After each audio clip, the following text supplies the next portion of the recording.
Welcome to Garena Masters X Qualifiers Day 2. My name is Kali. I'm down here with Gordon. And after a relentless day number 1 where we saw Alula elevate and Scary dominate the show, today, the battlefield will decide who will advance to the group stage and those who will go home. So every round counts, every clutch that we will be seeing in these matches will make it or break it for some of these teams. Gordon, the pressure is sky high.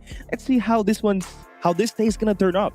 I mean, notably off the broadcast, unfortunately, one team that we all know, fortunately didn't really make it is now going to be Starboys from Eliminations. Unfortunately, the Gladiator Kings didn't really make it to the cut, but fortunately, we still got a lot more topics to talk about. You guys get to see us well here. The schedule is pretty compactful. I mean, we still got Alula and Elevate here showcase for today's run, but I'm eyeing out on the second row one here, Cali. It's going to be MG up against BLX, bro. I mean, yeah, the pressure is sky high for those teams. Again, for MG Oblivion to have their former All-Star back here. I believe they still got Apox in the mix. So Oblivion is going to be one of those teams that are going to be highly favored to make it to the group stage. But we will know. We will find out today how that match will come through. Because favorites are set to hold their grounds. Elevate and Alula have looked promising. But one of them will be tested here today as we will be featuring today. Alula going up against Team Star Magic, and as we know for sure, Alula is the #1 team in Garena Masters, and Team Star Magic has held that third place for 2 seasons already, Warden. So I'm looking forward to that third game for the day. And I already know some of our viewers from the Western region are going to be eyeing out for Lucazin and how he will be going up against a real contender this season before the group stage even starts. I mean, coming again, huge shout out to the Western region here, specifically the Mexican region alongside the Portuguese or the Brazilians, because my days, I mean, currently it's striking almost midnight, if not midnight or past midnight or so. So yeah, hey, much love to you guys and all. But yeah, I mean, Cali, I mean, let's talk about Oblivion here for a moment. No, I mean, one of their strongest players actually moved over towards TSM. If I'm not mistaken, that is going to be Badman. So it's looking to be a pretty brand new roster here for the set of Oblivion. I mean, I know you have a lot of experience working with a squad back in the days as well, and I mean, just talk about how scrappy they are in regards to trying to put their names out there in the competition. I mean, we will find that one out here today because they will be playing at our second day of the qualifier stage, which is here in the 1st of March. And yes, we're already on our 3rd month of 2026. Things are moving fast. Things are moving so quickly, honestly. And if you don't want to tune in into, blankness, you want to stay tuned in to the hottest Garena tournament ever. You want to make sure that you stay updated through our socials, so make sure you follow, like, and share the official Call of Duty mobile page for you to stay updated in our Garena Masters 10 Weaving the Legacy. Again, we are at our final day of the qualifiers. Next week we will be having the group stage, and right after that we will be playing the playoffs where we dictate who will be taking home the champion of this tournament. Yeah, I mean, this format is pretty wild, man. I mean, you take a look at it. It's pretty much a 6 days run of a tournament, 4 days on the group stage, 2 days on the playoffs, plus 2 to qualifiers for the broadcast. But initially, what you guys have been looking at now has been the qualifiers. We are currently at the Swiss format. We're with 128 teams battling it out to make it a scratch towards the top 8 for the group stage. So only top 8 will advance. And right after that, it's going to be a round robin of a best of 3, which top 4 advances towards the playoffs. And in the playoffs, it's going to be a best of 5 double elimination, and obviously the creme de la creme, whoever wins the lower bracket and then upper bracket finals, will head straight to a grand finals run of a best of 7. But in the process towards the group stage as well, you are looking at the top 6. By the way, only 2 will get cut off to make it to the run for qualifications for GSI 2026.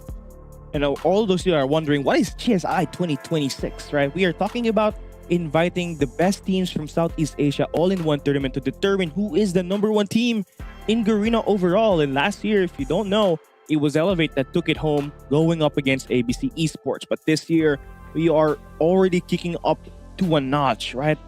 Our Garena Masters 10 will be featuring 40,000 USD. And mind you, this is higher than the Garena Masters 9 prize pool.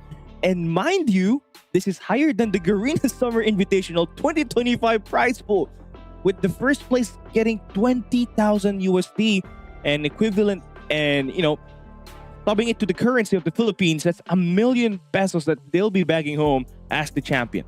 I mean, it's kind of crazy to think that the tournament starts initially at February 28th and it ends off at March 15, and that's barely a month, Callie, and let alone you accumulate all the days that you have to play for this tournament, and the fact that you don't ever get to see, like, you know, as a Filipino, you don't ever get to see and get an opportunity to get 1 million pesos in a span of like 8 days. And then, yeah, that's going to be it, man. We're already loading into our first game of the day. Elevate, the #1 team from 2024, the second best team in Garena Masters last season, is going up against NIX Cosmos. And again, the ability to play up against Elevate, up against Alula, there's some certain fear that you're going to have to allocate, Warden. Yeah, I mean, after all, you're looking at teams that has had immaculate accolades here. I mean, you know, Elevate has everything to lose here. NIX Cosmos has everything to, well, prove. So as we take a look at the map bans now, Elevate, they take away Arsenal and Combine. This time around, NIX Cosmos was like, okay, Starboys didn't really make the cut on Hacienda. Maybe let's take away that map instead alongside Summit, and we'll put themselves in towards Hardpoint Takeoff. Unfortunately, if we base it off from the previous narratives in regards to how Takeoff has been ran through with Elevate, especially back in the days as when they were known as the WPM Lokans, they have been prominently one of the best teams in this map as well. But let's see. I mean, it's a brand new day, it's a brand new season, it's a brand new year. See if it's going to be exactly the same way. I mean, let's see it, man. Elevate, they are known to become when it comes to playing maps that they're very confident on. And Elevate, you know, one of their signature maps back in 2023 was Takeoff Hardpoint. So it's going to be interesting how NIX Cosmos will look to try to play this. Obviously, P1 is going to be back and forth scrap right in the middle, but come P3 and P4, that's where you kind of need to be more aware because of the spawns that happens around that map. So if you can't find the right read, there's a high chance that you're going to be overwhelmed for both sides. So you need to be able to be ready for these engagements that happens inside of that point, because it's going to be scrappy. This is Elevate's way of play, and if you're NIX Cosmos, you gotta expect that this team will go in your face right away off the get-go. Break off comes through here. Elevate, NIX Cosmos finally live and active here on this Takeoff Hardpoint. As we get to see here so far, players of Elevate here swarming down inside of the hill. And again, this is just the qualifier stage, everybody. So you're going to face teams that, you know, are still in the community stage, and you're still bound to go up against teams like Elevate. So for Cosmos, this is going to be a nice opportunity to be able to find themselves a way to play up against one of the best teams in the world. And again, you're just kind of expecting Elevate to run this one over, but Cosmos, you just want to expect them to play a bit more faster and come at them 100%, because you don't get this chance often than not. Yeah, make the most out of it here so far. 10 seconds remaining now here. Elevate so far just playing down the hill, all scrappy. And just like that, now rotation is going to be coming through on towards next hill, which Elevate overall, they're just running this one down here from the front side as well. Spawns are well given for the side of NIX Cosmos, but the gunfights are not dwindling down to their way. Yeah, Yopi and the crew, I mean, they're very familiar with how this one works, and they don't even care about the spawns, they just care about swarming that point. Look at that. Like 3 players inside of the hill. You got number 4, Susano, holding down the stadium. So that's going to secure the spawns for NIX Cosmos over towards the top side of the map. So if you pay attention to how it works, you gotta copy Elevate the way that they play this, because of how clinical this could get in terms of, you know, dictating where the spawns go. You know, I don't necessarily mind, you know, trying to wrap around, try to get some spawn definition, is that if you can guarantee to win your gunfight, because if not, you're going to be wasting the next 20 seconds just trying to fight for your favorable spawns. And as you get to see the players of Elevate just stacking around, reverberating around the hill, and they are just winning the gunfights from left, right, back, front, center. 82-7 already. You got Kenny working up already to the EMP as well. Yeah, this is just a steamroll here coming from the first 2 hardpoint from the side of Elevate. He just truly expected. And the best chance for NIX Cosmos to take this to 10 points is on this P3 up ahead, where spawns are just kind of jumbled up often than not. So let's see how CSM4 and the guys are going to be playing this. They got a good hold inside of the point here so far. Sara going to get intercepted. The initial play for Elevate was the strike down from the generators, and they are going to clean up house, and Cosmos are going to fall down and force the respawn back. It's not looking good for them, honestly, when all of the guys from Elevate are now clipping and trying to hit up a score streak in here. Yeah, this is absolutely just overall really dominant from the side of Elevate. But I mean, I don't exactly know what to say here, Cal. I'm just lost for words. I mean, this game is just flying by so quickly to the point that NIX Cosmos, they don't exactly know what to do to respond with. I mean, Opera pushed down towards top side, 2 players down main. That machine will be coming through. Pikey finally brings a leeway for the squad, but the reinforcement is too quick for the side of Elevate.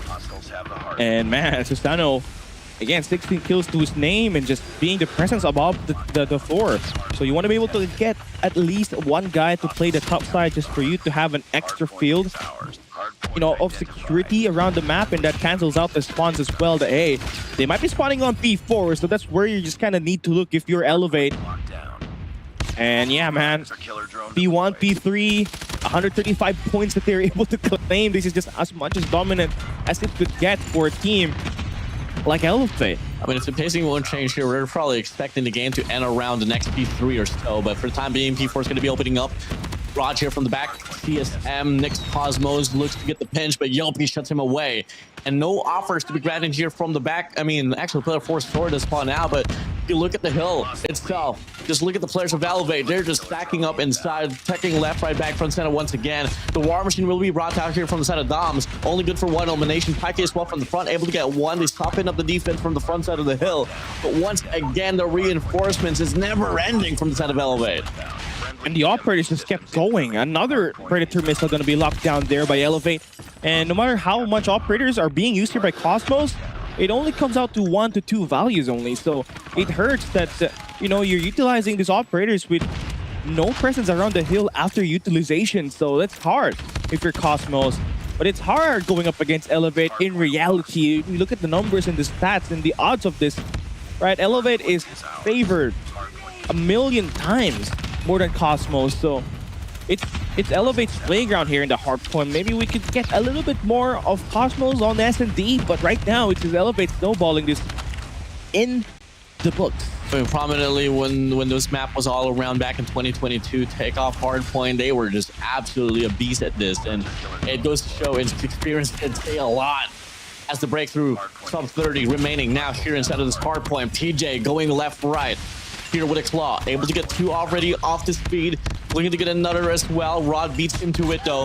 178 to 29. Cal is still going to be remaining on towards the same pace, on track, about to end this game here later on towards the P3. But NIX Cosmos, I mean, we're showing a bit of life now here on this P1, but they gotta double it down here, man. It's looking better because they're stacking around that point. They even flushed out Elevate on that last 10 seconds. And for you to do that, you know, Elevate, they love stacking their last 10 seconds in every hill that they can get. So now you're able to operate, get the early rotation onto new. So now here is the next test. Cosmos, your chance to play for 50 points is actually available right now, but only for you to be dismantled by Kalo.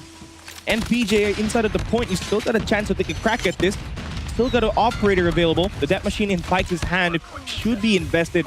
Should help clean up this P2, but right now, the struggle is keeping your front gunfight. Your close range up against PJ has just been abysmal. Nothing you could see come out on top here for Cosmos around the point at the moment. The least that they could do is win this long-range engage, but even that is non-existent. Yeah, absolute masterclass performance here from the set of Elevate. Knee rolling it down from the front. Good for 2, 3 before he goes down. DJ as well, reinforcing the hill.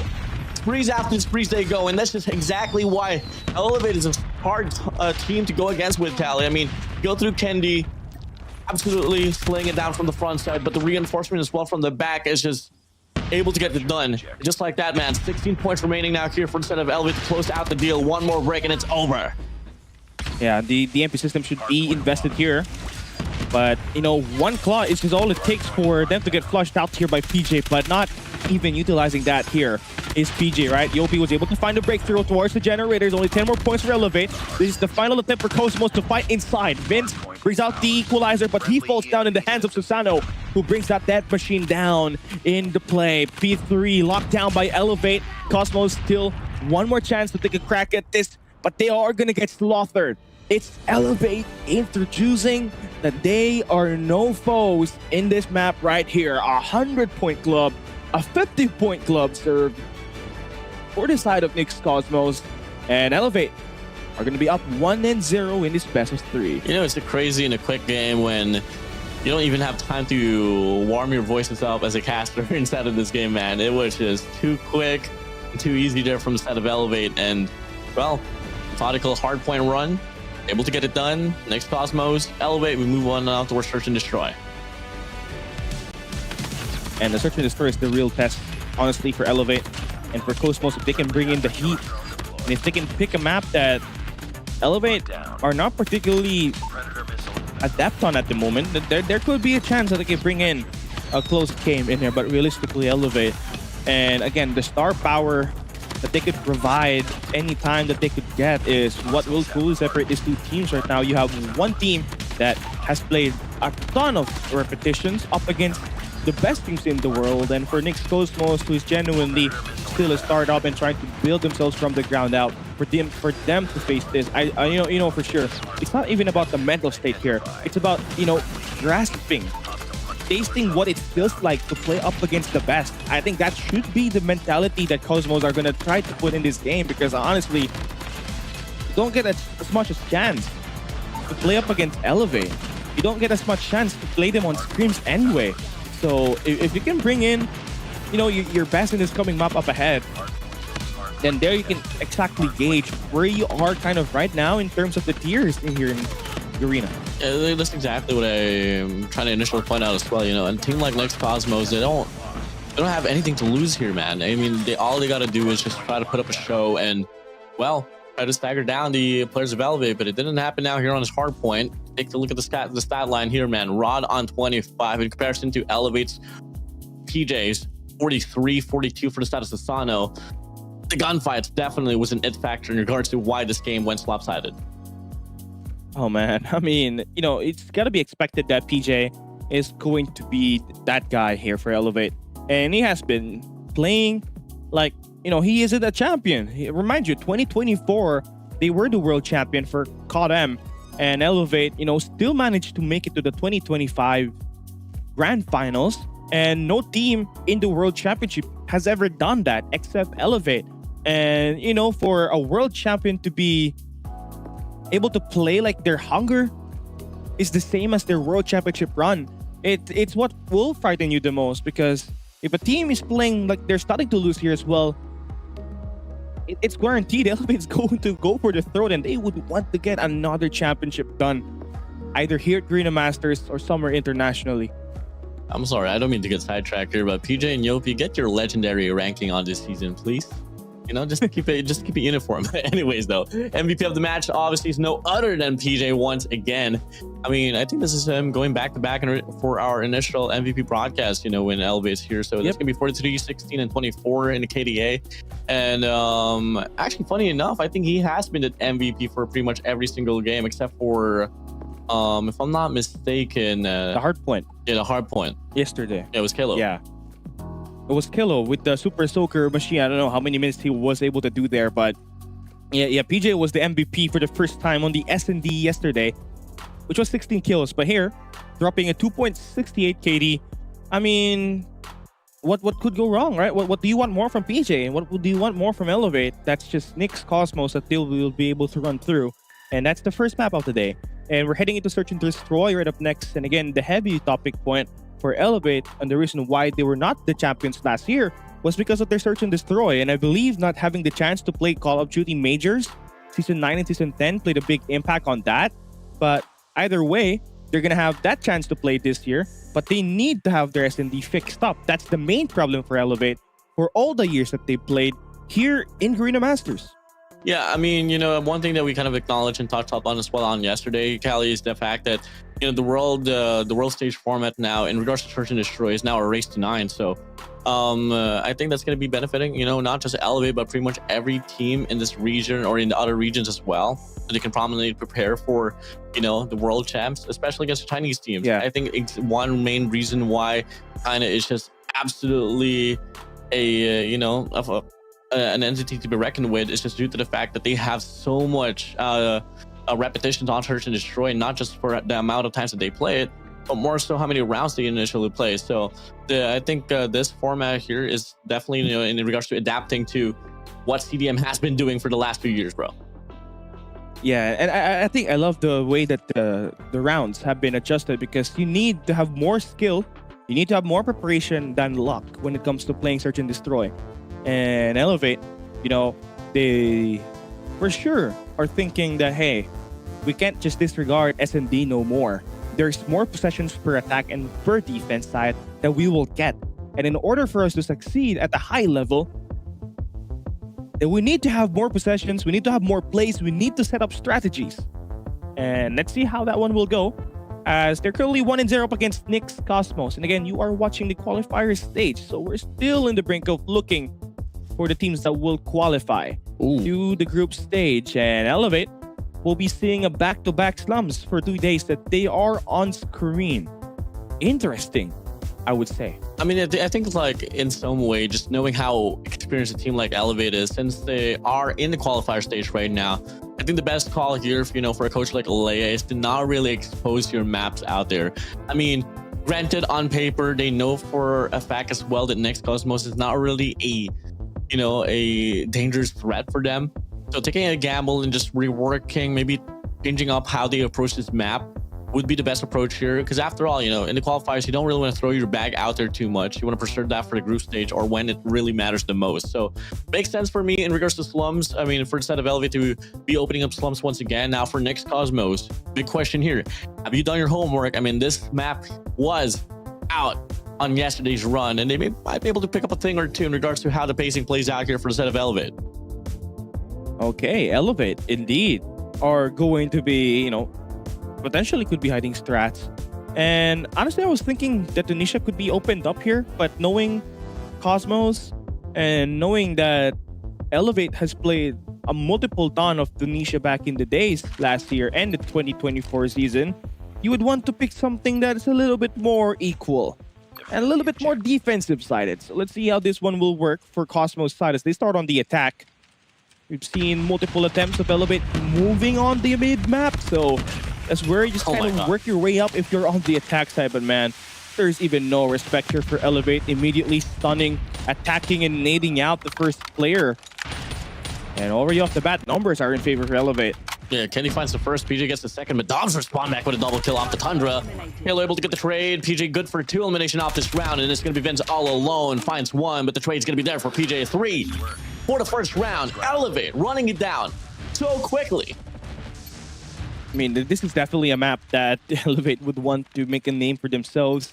I don't know if it's, let's play this as much as we can on air up until people don't want to play us in this map itself. I don't know if that's the kind of statement that they want to showcase in here, or the other way around, because honestly, with the way things are going, there's definitely a bit of strategies that are being worked up here by Elevate.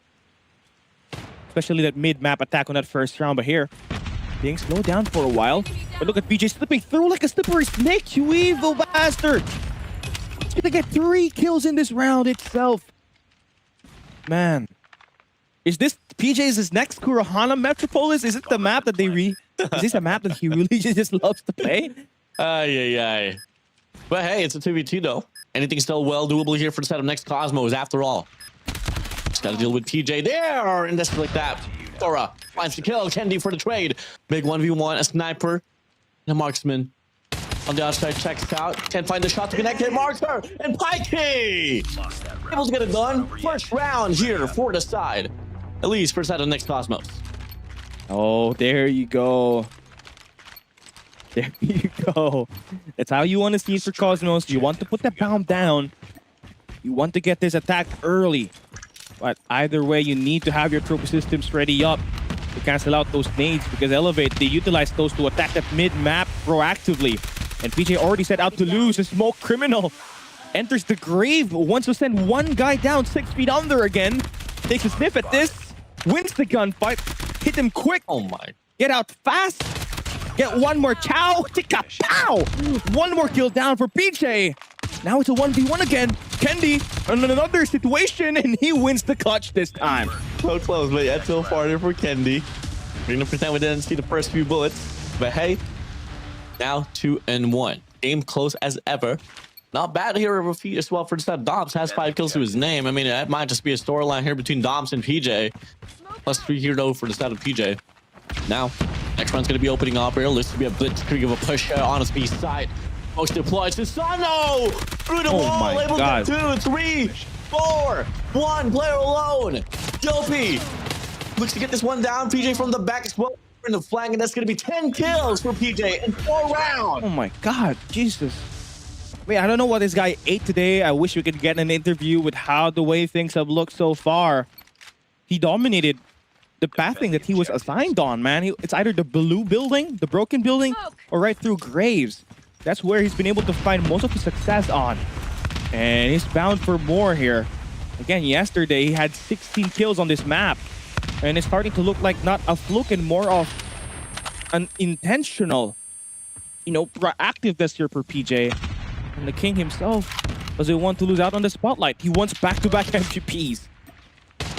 Big shot there for Kendi. Rod, though, able to get the trade. Pike takes away Kalo. DJ's gonna be out. Vince able to get the kill. Yopi from the back as well, able to get 1, make it a double for him as he finds Vince as well. But he's gonna be all alone, but you can't feed him like this. Rod from the back. We're gonna get the trade. No way, he wins the fight. Finally, Rod. The kill as well once again. 3-2 now here. Game close as ever, Cali. I mean, 2 rounds. NIX Cosmos were put into a 1v1. They won. Took it. So yeah, 2 for 3. I guess 66%. Is that how you would say it in terms of numbers? But you love to see how Cosmos are just trying to play this one, right? They're experimenting. What kind of time is the most appropriate for us to push as the attacker and what not? And after that respawn back, after that loss, you see Kalo and PG extending out towards blue. Yop is gonna clear up the garage, and just like that, Vince is the last player standing, and again, disengages Warden. It's getting done in just 40 seconds. Mind you, there's 2 minutes on the clock. Yeah, who's playing offense here is the question. I mean, I feel like at this certain point here, if this is the nature of how Elevate's going to be playing defense, I think it's just a matter of, let's just say, get some better defaults and play some better pickoffs going on. That's one for sure. But hey, next round here is going to be opening up. It's going to be the same approach here from set of Elevate. Yopi, PJ, the tandem is here. You try to double Cal. They find 1, they find 2. It's a back and forth trade-off. In fact, bulk of the kills goes to the set of NIX Cosmos. It's 3v2 situation now here, Cali. But you see, you don't have information where Kalo is right now. But all you know, they're at graves. And Kalo's gonna make himself known. And Vince, you signed up for this. Doms, you're currently on the chopping block. Oh, he's gonna win it huge. You can pick up the bomb now, but Susano off the flank. Now everything's in reverse. You need to pick up the bomb here if you're Pikey. Got the bomb. You got no information where Susano is right now. Take your time, son. You're about to make the play of your career, Pike. Bomb in his hands is leaning towards the direction you're out towards the mid map. Might just be able to catch Susano there on doubles. If the timing is right, could be the case. But Susano reacts so quickly. He saw the view model, just instantly turned to the right and said hello and goodbye. Oh man, that would make a great. That would be a great cinema title right there, man. But yeah, Susano again, great clutch for him. Won the last 2 games, won the last 2 kills with that round, and now gives Elevate 3 rounds in. You got 1 more chance at this to make this game close, Cosmos. Let's see what you got. Yopi is gonna get stormed down upon there by Doms with that sniper pick from the graveyards. But again, you are dealing with Kalo, who's sent next for the fight, and he signs up Doms on the graveyards list. PJ starting to slow down here as well, Warden. But numbers-wise, Elevate with this proactive attacks, getting the first picks, have got themselves a 1 live lead advantage. Checks out here, Kalo on hop up, wraps around as well. Knows for a fact Rod's gonna be there on the corner. But oh, misplay! Rod! Able to get it done. Now 2v2.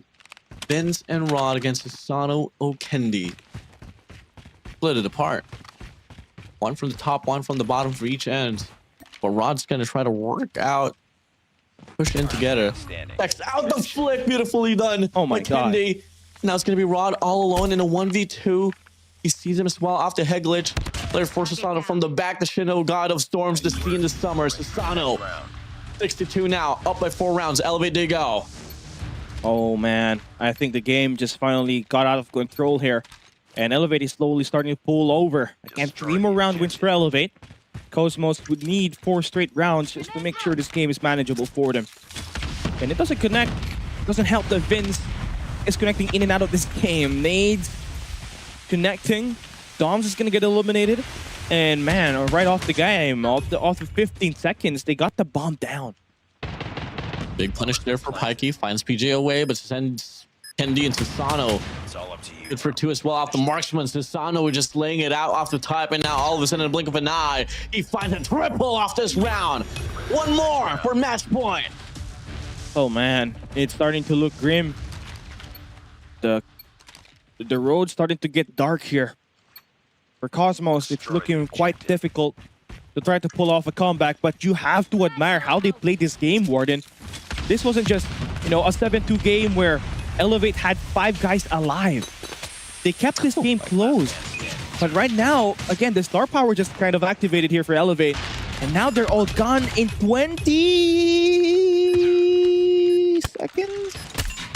No, not yet. I guess not. Okay. They 22. want to bargain. 32 seconds. Oh, 32. 32 seconds. Yeah.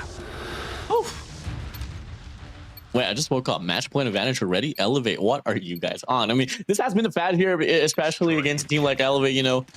Back with the Illinois Star Boys, I mean, the first initial few rounds was definitely close, but once Elevate gets the grasp on regards to how they should play out this map, it has been steamrolling just like that. Susano, Yopi finds Dom Sara out. Vin's able to take down Susano, but PJ triples it down. Indy finds Vince.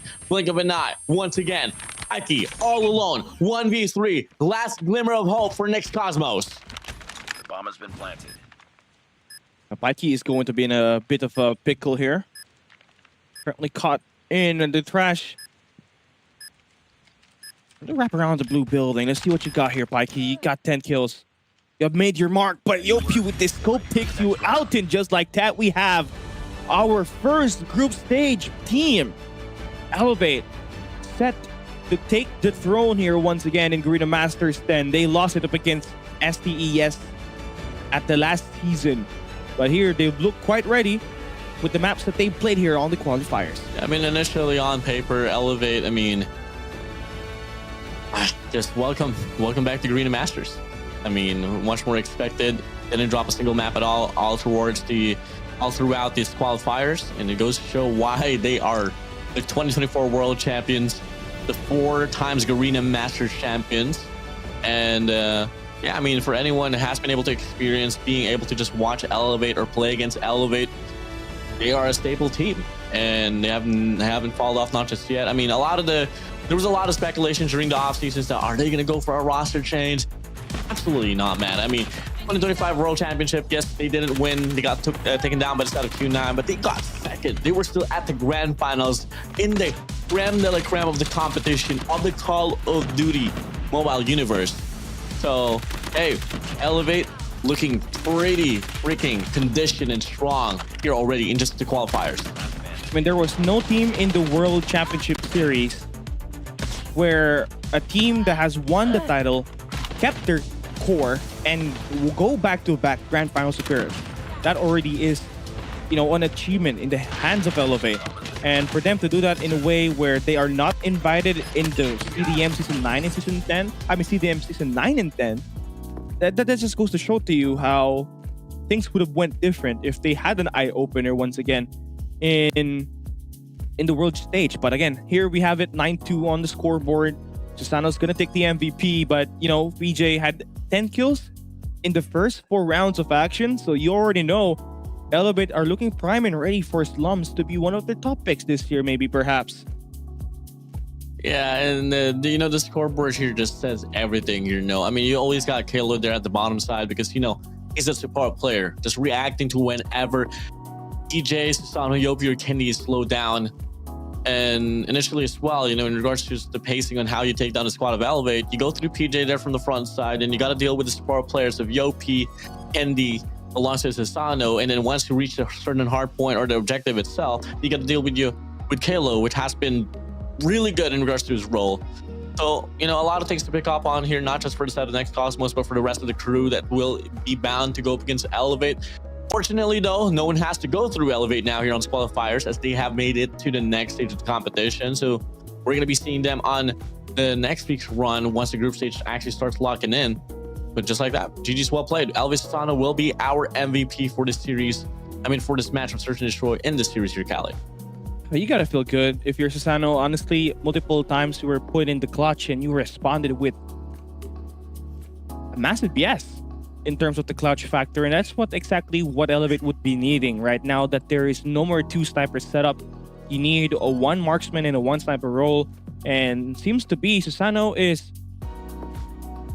looking pretty, I would say, default in terms of playing the Type 63. We've known from last year's run that Type 63 has looked good in his hands when it comes to playing with a Hardpoint, and having to have that same feat here converted in the Search and Destroy. I feel like Elevate will be alright in this game mode this time around this season. Yeah, I'm pretty hyped up, man. I mean, you know, once we get to see the talents filtered out here for this Garena Masters, especially once we start the group stage, that's where we can actually see all the actions be much more closer. As well, talent filtration is something that I'm really seeing after for, and that's exactly why I love this qualifiers format. I mean, we recently acquired this. Back then we used to run a a double elimination format or a triple elimination format instead of a Swiss stage. But with the Swiss stage granted, it really ensures that everyone is going to be at a pretty fair gauge in regards to get this one through. But with that being said, guys, actually we have a reschedule for our matchups in line here. So we're going to have Alula and TSM for our second series. But before that, we're going to have a short break. This is Garena Masters 10, Weaving the Legacy. We'll be right back.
The first real test of Alula will begin now as they go up against Team Star Magic in the second best of 3 series of the day here at the Garena Masters 10 Qualifiers, day number 2, Warden.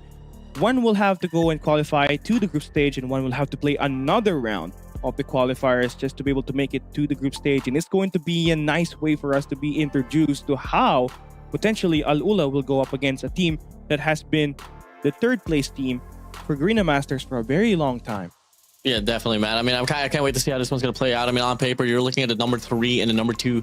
I mean, number 1, actually, in Garena Masters land of history. So, hey, we're looking at a pretty brand new squad here for the side of TSM, actually, as well. I mean, I'm kind of concerned. Where is Freezy in this roster? Because, honestly, like, we're looking at a pretty brand new one here. We got an acquisition of Rex and Badman alongside Jibby here for the side of TSM. So, and...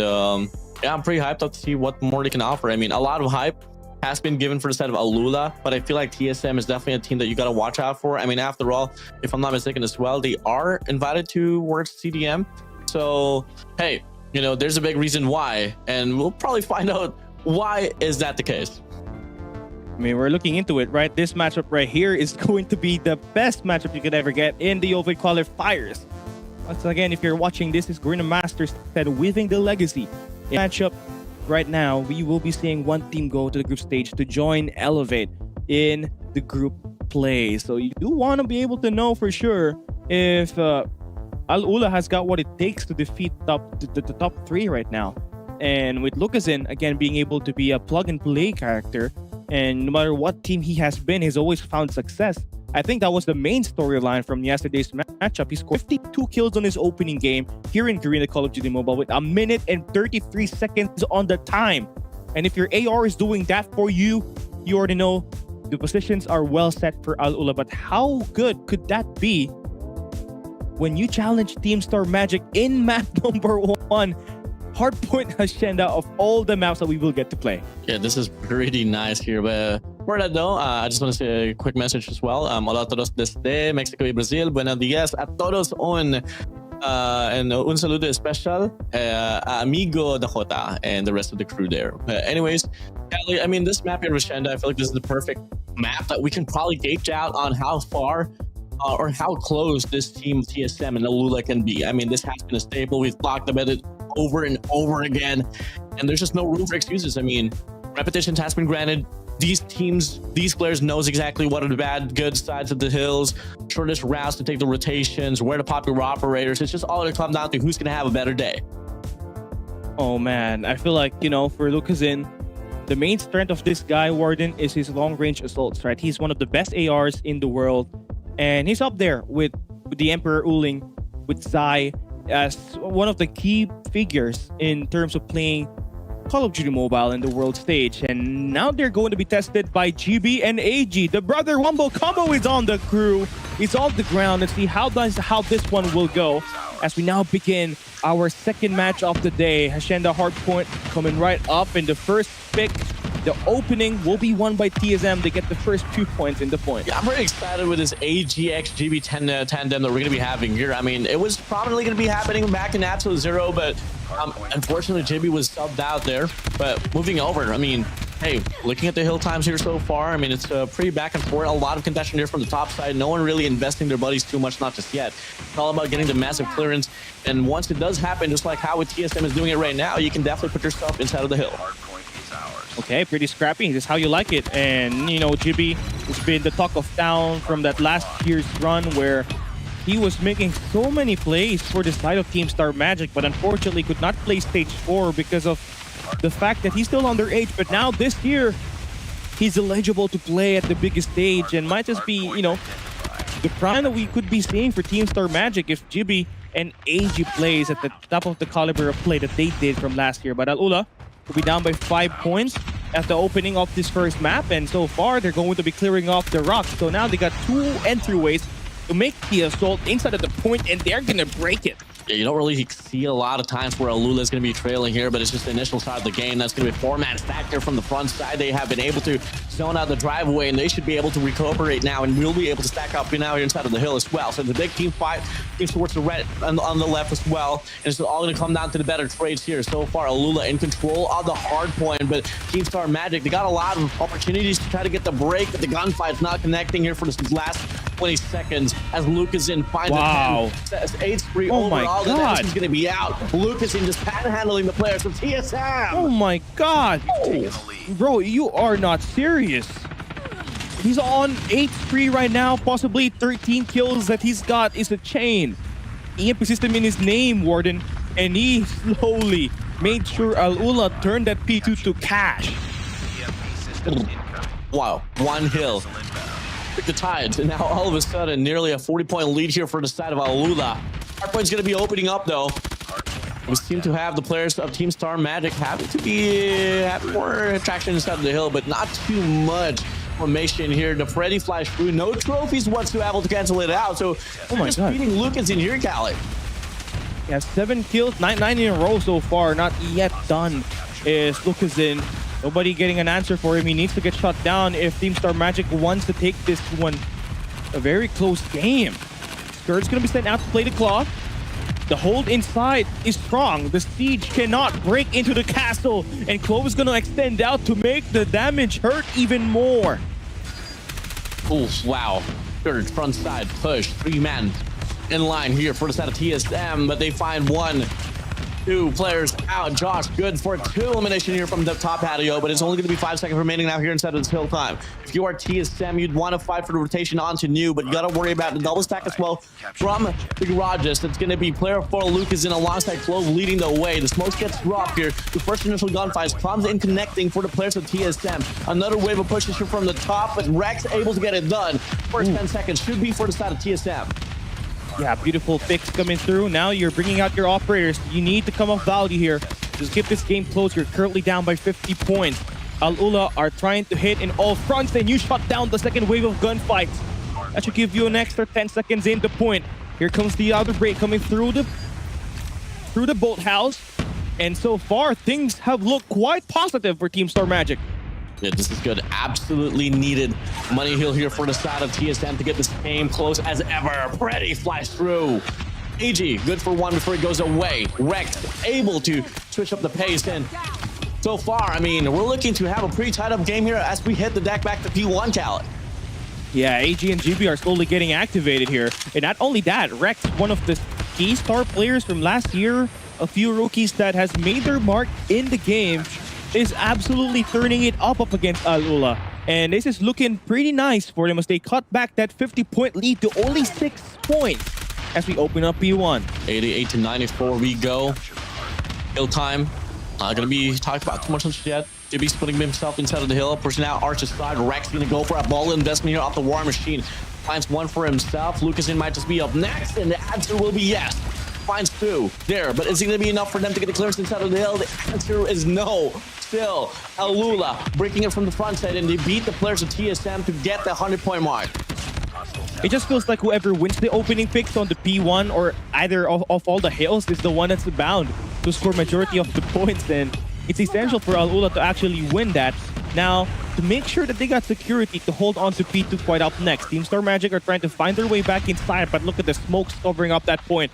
That's allowing these teammates to actually stay alive inside only for a brief moment, as Clove and his teammates are gonna fall down.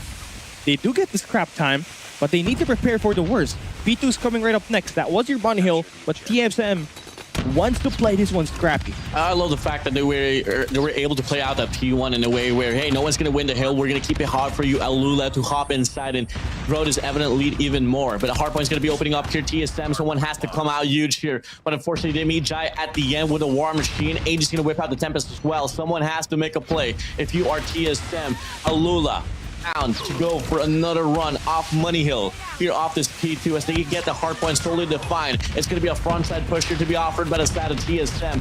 AG runs out his Tempest, and now they got to meet the Claw and the Gravity Vortex here up against Alula. Cali, this might just be lopsided here on Speed 2 for TSM. Jai had a slow start to enter this map, but now look at him. He's got 24 kills. He's tying it up there with Lucas in with the most amount of kills in this matchup. But on the flip side, for Team Star Magic, P2 has just been looking so weak at the moment. 2 times that they played this P2, 2 times they faltered and gave Alula a chance to pull away. Now you're banking on that P3, P4 again. And you gotta have to win it. If not, Alula's gonna steam this one right over. Maybe the best part about that was Alula invested all their operators majority on that P2. So now you get a little bit of a break away from those utilities and just focus on your gunfights. Yeah, the sense of conditions now here at this level of competition. If your opposition is able to get a solely defined money hill, you should be able to get one for yourself as well. But if you take a look at the map, the gunfights ain't connecting. Skirt good for 2. Clove gets 1. And actually, funny enough, Lucas in doubles it down as well. It's going to be a full team wipe once again, led by the side of Alula, as they push back the players of TSM on well side, and they exactly get the call, and they exactly get the read, and it's just TSM feeding off from the bullets of Alula. Yeah, Lucas in is going to go and try to slam it through. 32 kills to his name, but in fact, he's not the highest killer out here. Rex is. Rex has got 35 eliminations to his name, and AG is up there with 32 as well. So in terms of the gunfight power, Team Star Magic is quite up there, but the objective time is where it's most important. And at the moment, it's Team Star Magic not really able to survive inside of that point. Lucas continues to fight his way inside and help his team create that much pressure to not allow Star Magic to go any closer on that P3 hold. 107 and 186 now. Hardpoint's going to be opening up a 50-50 battle once again. A very much needed money hill here. Same old narrative, same old story as they hit this P4. Team Star Magic able to get the clearance to split the spawns of Alula. They got to deal with 4 players here from the back off towards the garages. Josh inside of the hill, good for 1. Skirt there for the trade. Player 3, AG all alone with a Tempest. Wait, can he get this one done? No, Skirt gets the shot down. 2 operators still out, ongoing for the side of TSM, just trying to hold on to the hill for dear life. There's the battery. The battery is hitting strong. Josh and GB will fall down from that war machine. Fight is still going strong here. Alula is gonna remain firm inside and stop this money hill from being cashed out by Team Star Magic. And they're going to be the first team to hold on to that 200 points. That nade might be big. That allowed Yato to actually push out for Team Star Magic. So this game, particularly if they can hold on this last 10 seconds, they might still have a chance, but it's drawing closer. It's getting slimmer, and Team Star Magic will have to play perfect from here on out. In a game of Hardpoint, in a team like TSM, it is ever over. Not until the game closes it out. But as you get to see Clove get some sense of definition on towards the top office with an equalizer, they should be able to get the first initial breakthrough here convincingly and definitively here on this P1. The first 10 seconds, no problems at all. Alula, they get this one through on P1. You're kind of expecting GB to go up massive here now.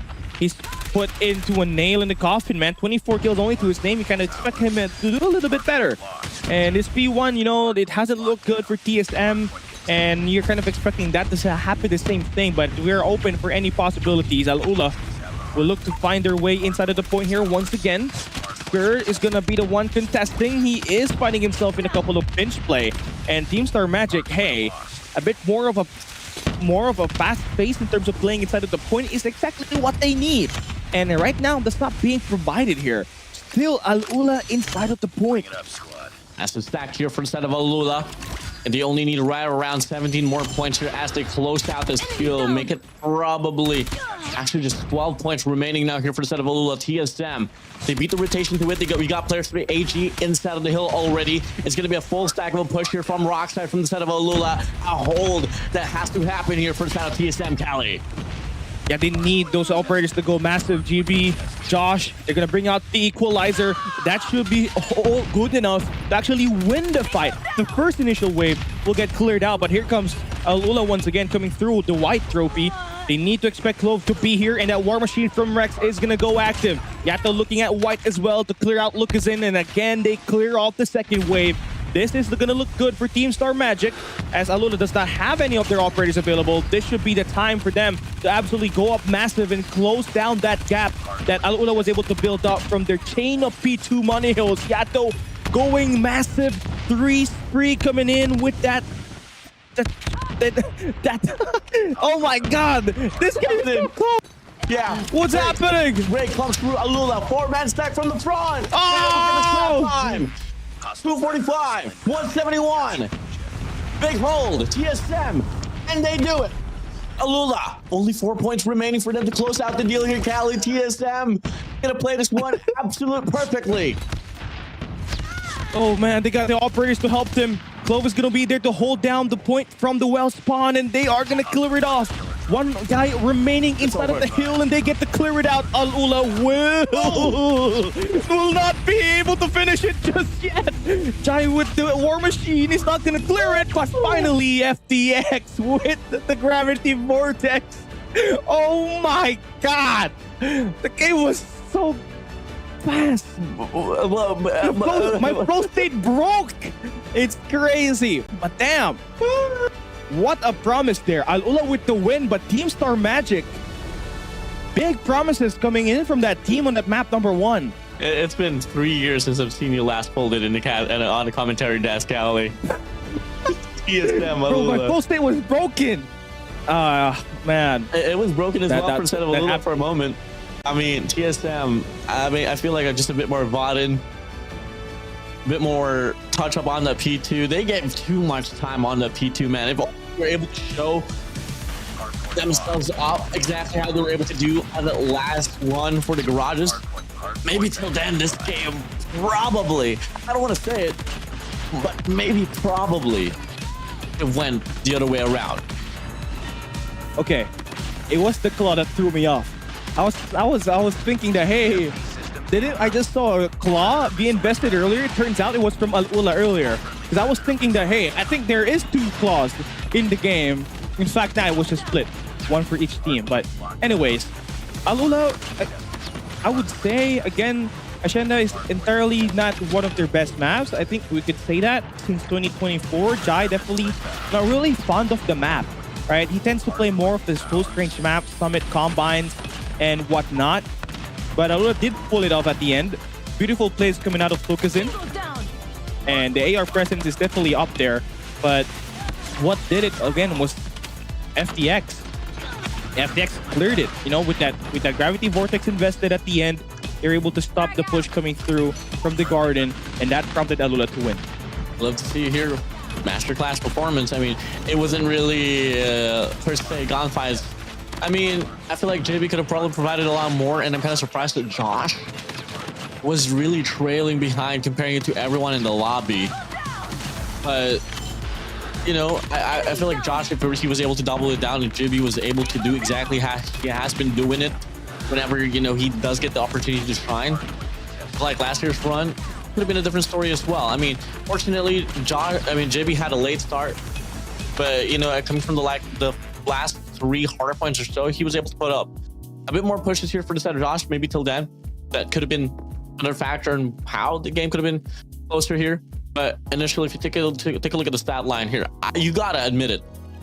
Rex dropping 50 kills amongst the player of AG, Yato, Jibby, and Josh is something you probably wouldn't expect. This guy, he's a streamer, was a streamer, and then he decided to, hey, let me hop onto the squad of TSM and let me show you what I got in the professional stage. And he was able to serve. Oh man, I mean, you gotta agree with that, man. Wait, crazy he's the most stuff skills in the lobby. Yeah, he's got the most kills in the lobby actually, and the war machine was really favorable in his hands, and was looking the reason why TSM was actually pretty good in P4s. Those P4s, those war machine that he was able to invest, was able to kill so many times.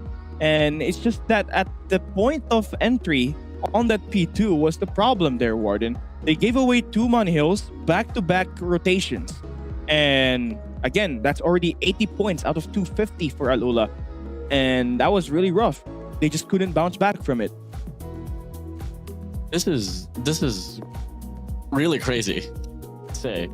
But moving over, spotlight shifts towards the FTX instead of Alula with 43 kills, 38 deaths, and 22 assists with a 5,938 scoreline here. Mr. FTX not just laying out competition on Church and Destroy, but definitely on Hardpoint as well.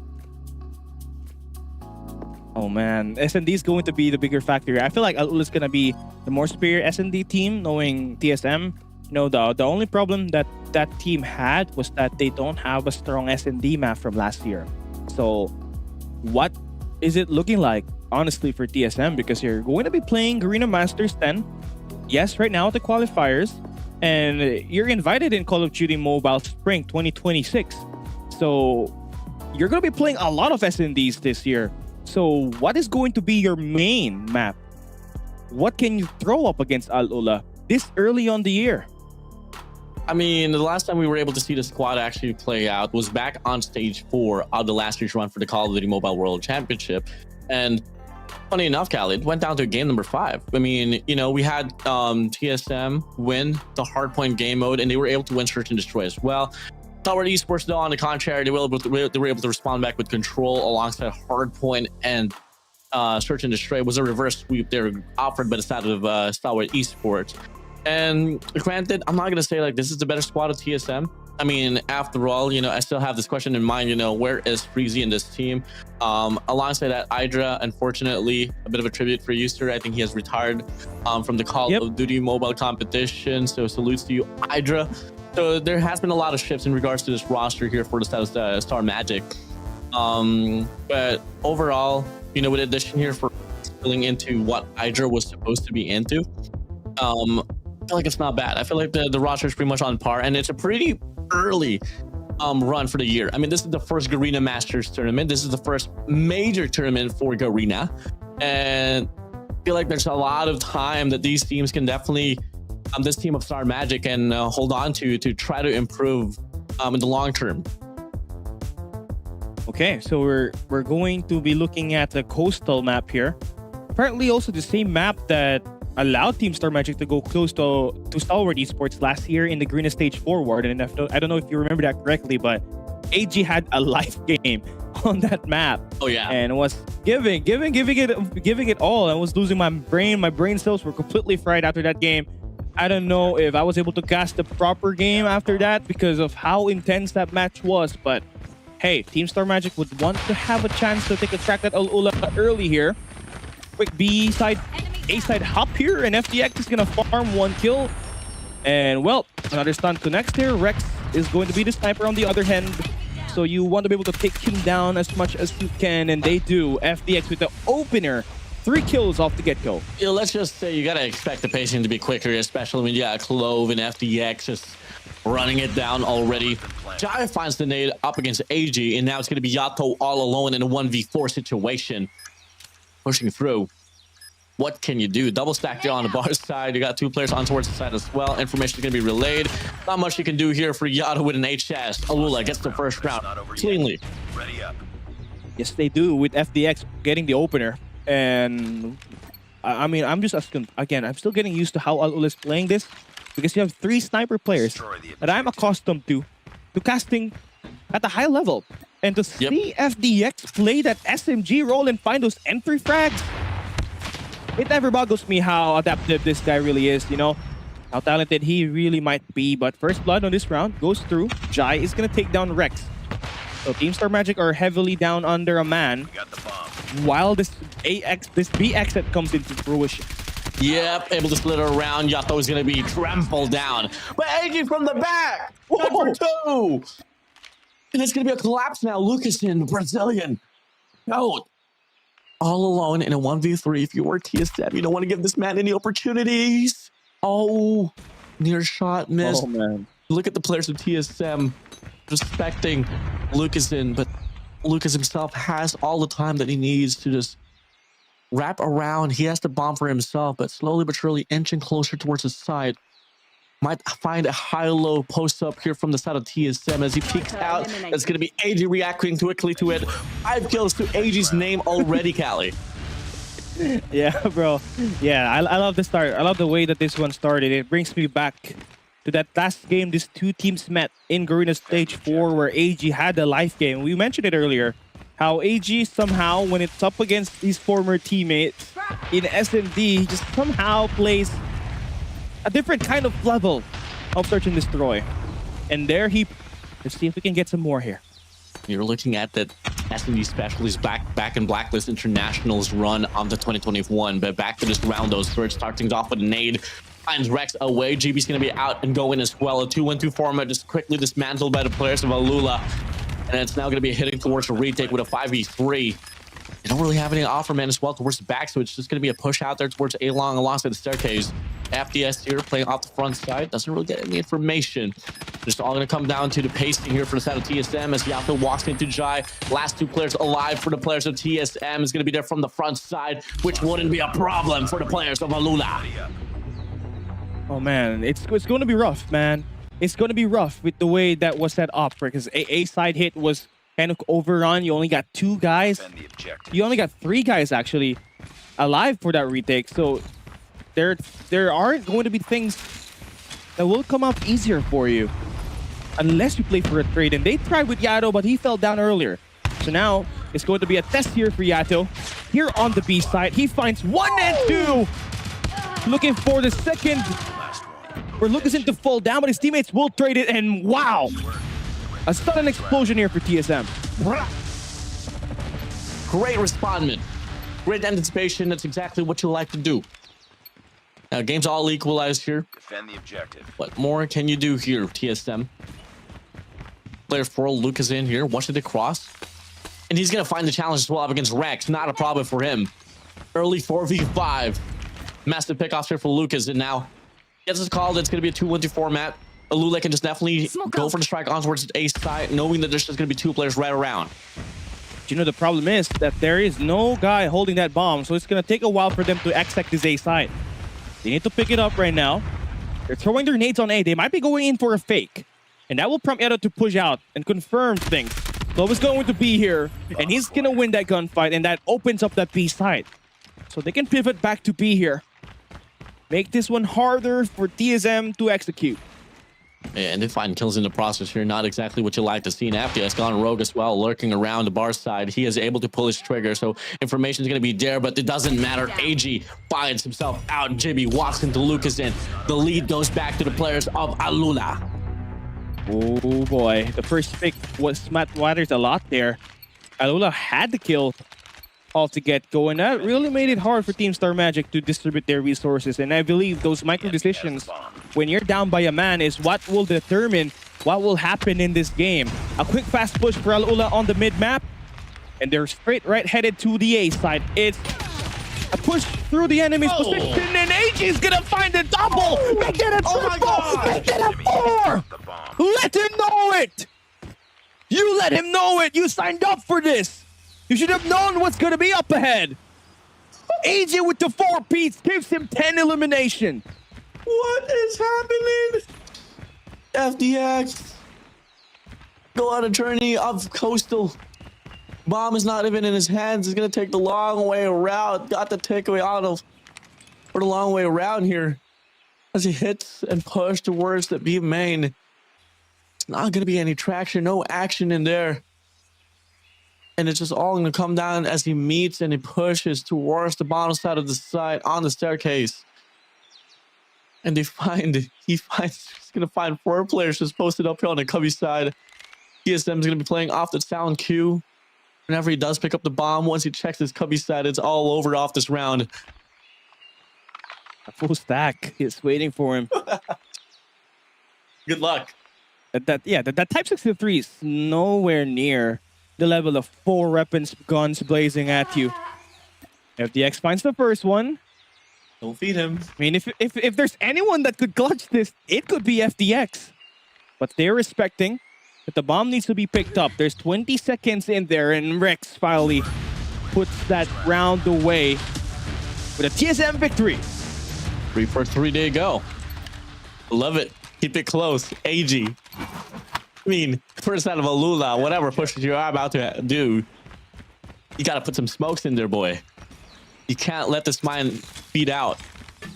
And now we get to see Nate's going to be flying on by here. It's going to be a full stand here on towards the B side. They exactly get the call. They try to play off the cut as he finds 1 here. Good for 1 elimination. Yato finds Lucas in and Glow. Makes it. Oh, Yato! Give him the 4. No, Rex beats him to it, but the lead goes to the players of Team Star Magic. Wow! This is the game we've been looking out for. And it could be an exact replay of that last time that these two met in Coastal. Yato with the live game here as well. Beautiful 3-piece in that last round. AG, 10 kills to his name. And there's nowhere near that this game is going to be Alula's in any way at form. Yato's going to extend out. Oh, he wants this. He's signing up for this. Here's the information. That throw of that nade is going to confirm closest location. And the nade is going to cut him off. What a read here for Clove. Lucas in finds Rex. Exactly what you don't want to happen on Search and Destroy. Getting killed with no repercussions, no trades whatsoever. Yato gets no. Josh gets spotted out, but finds Jai. Clove can get the trail down to get the trade. And Josh can be able to get the reset. The bomb's going to be definitely quickly going to go for this push on towards the B side. Josh, can he find another one? No, Clove. Too quick with it. But a double wrap as well towards the backside. Lucas is going to be reacting to it now. No, he doesn't see him. AG's going to be able to step away with a kill. He's going to be there on towards the lane as well. Sprays one down. No, can't get the shot down. And AG gets overwhelmed by FDX. Alula gets the respondment. Finds the equalizer. 4 for 4 they go. Oh, we're going to switch sides. This is going to be insane. Oh, man. Two teams not being able to win back-to-back rounds on those last attempts. So you got to make sure that you come out ready here. If you're Team Star Magic, again, GB cannot stay at 0 kills. He needs to find a way to contribute in these rounds. And it's hard, because we know for sure he is a sniper player. And at this team, he has to make that adjustment to be more of that close-range specialist. And yeah, it's not going to be a quick total kill coming in for him just yet, but his teammate found the trade to go inside A, but the nade from Skur is going to confirm it. And that's going to give Alula the lead this time. You know, I feel like this team's here just really hard up with each other. And if there's only going to be one definitive reason why that TSM is not really feeling it is because of Jibby not having an impact right now. 0 kills still. We're looking at round number 10. Jibby definitely has to step up now. Oh my god, man. This is going to be a bit of, you know, I feel like the micro decision is what's going to cause errors here for Alula. Those nades that are being hit by Alula is definitely next level. Yato's going to be spotted. That's information that there are players on mid already. Bird checks out, finds Yato there. Lucas in, tries to play off the cross, but Clove good for 2. For elimination to his name. Can he find the triple in that series? Yes, sir. AG all alone. Jai shuts him away. 4-6 now. Double round lead for Alula. Oh, man. Again, you saw it, right? The way that they entered there was created for TSM. They kept getting blinded by the stuns. There was no way that they could make an execution when they're being blinded. And again, beautifully placed rotations of utilities coming through for Alula to hold the push on the B side. Couple lanes flies by here. No information will be given for a set of Alula. TSM definitely posting up, looking to go for the intention there on towards the B side. FTX is watching the cross around the mid side as well, so we got pretty much every lane covered up. It's a standard 2-2 for the side of Alula.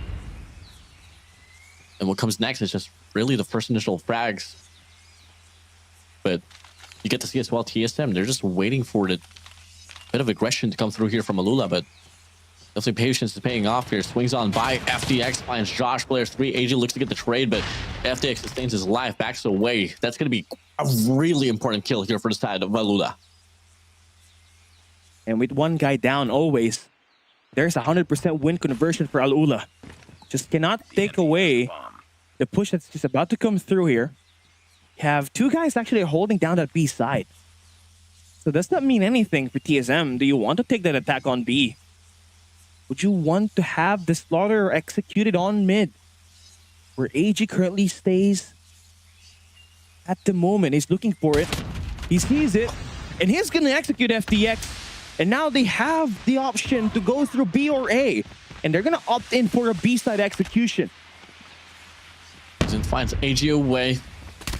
Bird able to get the breakdown. Find 2, 3 to his name. No, Clove beats him to it. And just like that, TSM, they get exiled away off that round.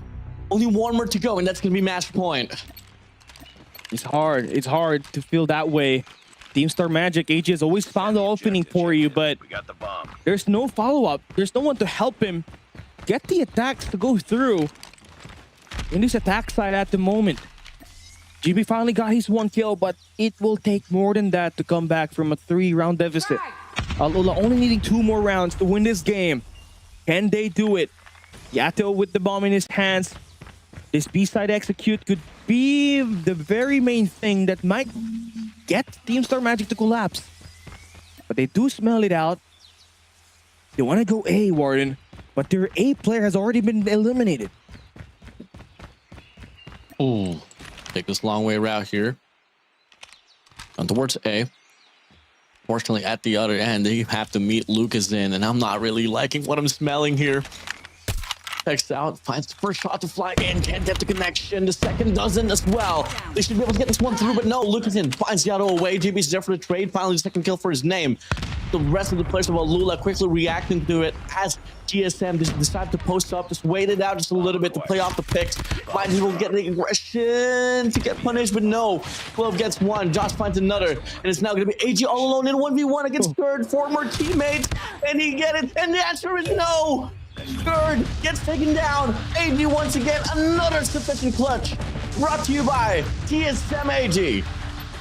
He's done everything, right? He's really soloing. It's a 1v9, the way he's been doing it. AG has found the opening, he's found the mid-map adjustments, and he is the one that will give Team Star Magic those clutch kills. And look at Alula's response there. They want to go in for that mid-bar hit. They're not going to get anything from that. ESM with a quick push on the B side. Let's see how the retake will go here for Alula as they look to try to attack Fur from the back. And that's going to be quite a challenge here for AG. He's going to get tested. He's got the Type 63 in his hands and he's going to get eliminated. Only 3 guys remain here for Team Star Magic, and the push now comes to a shot. Skirt is inside. The whole team is unpacking, unraveling Team Star Magic in a clean break inside the B side. They take their 8th round, one away from advancing to the group stage. Quick cleanup there off the retake. Just love the coordination and the pace. Now it's going to be 5-8. Oof, what a feat here for FDX today, man. He's absolutely wrecking this one down. Leading the pack with the most elimination locks at AG as well, but now TSM, they go for a striker on his A side. There's going to be 3 players right around the corner. They got to deal with Lucas in, Skurd, alongside FDX. It's not going to look great for them as they walk into a wall of players of Alula. Rex all alone on long. Doesn't matter. Alula, they close out the series in a 5-9 manner. Wow, that's insane. The change up when they're on the defense, the protocols that they're doing, the amount of stuns that we're connecting up against Team Star Magic on that rounds that they were on the defense was clinical. Only one round TSM was able to take when we switched the sides, and that just goes to show you the depth that the coastal game of this map will favor your boys from Alula. And again, for Team Star Magic, they will not be eliminated just yet, but they will have to play another round of the qualifiers. G to the G, well played. I mean, hey, gunfights, fortunately, is not really a problem, except for maybe Jibby. I mean, you can't spell Jibby without a 1. I love you, bro. I mean, fortunately, man, fortunately, Big Brother AG is there in the team, so, you know, maybe they can have some VOD session just next to the bed, just next, you know, next room and stuff, you know. Maybe JB is going to be like, hey, Big Brother, what did I do wrong there? And maybe till then we could have JB be on track here for a squad, but for the time being, though, it's not really looking good for him. Overall, first out of TSM, you know, just touch-ups, VOD it out, get some more projection going on, have a bit more depth. I feel like that is one reason why Alula was able to slip away off this game, which is the fact that Alula, even in the course of time, you were able to just provide more depth compared to TSM, and that's exactly how they were able to pull away with a search and destroy.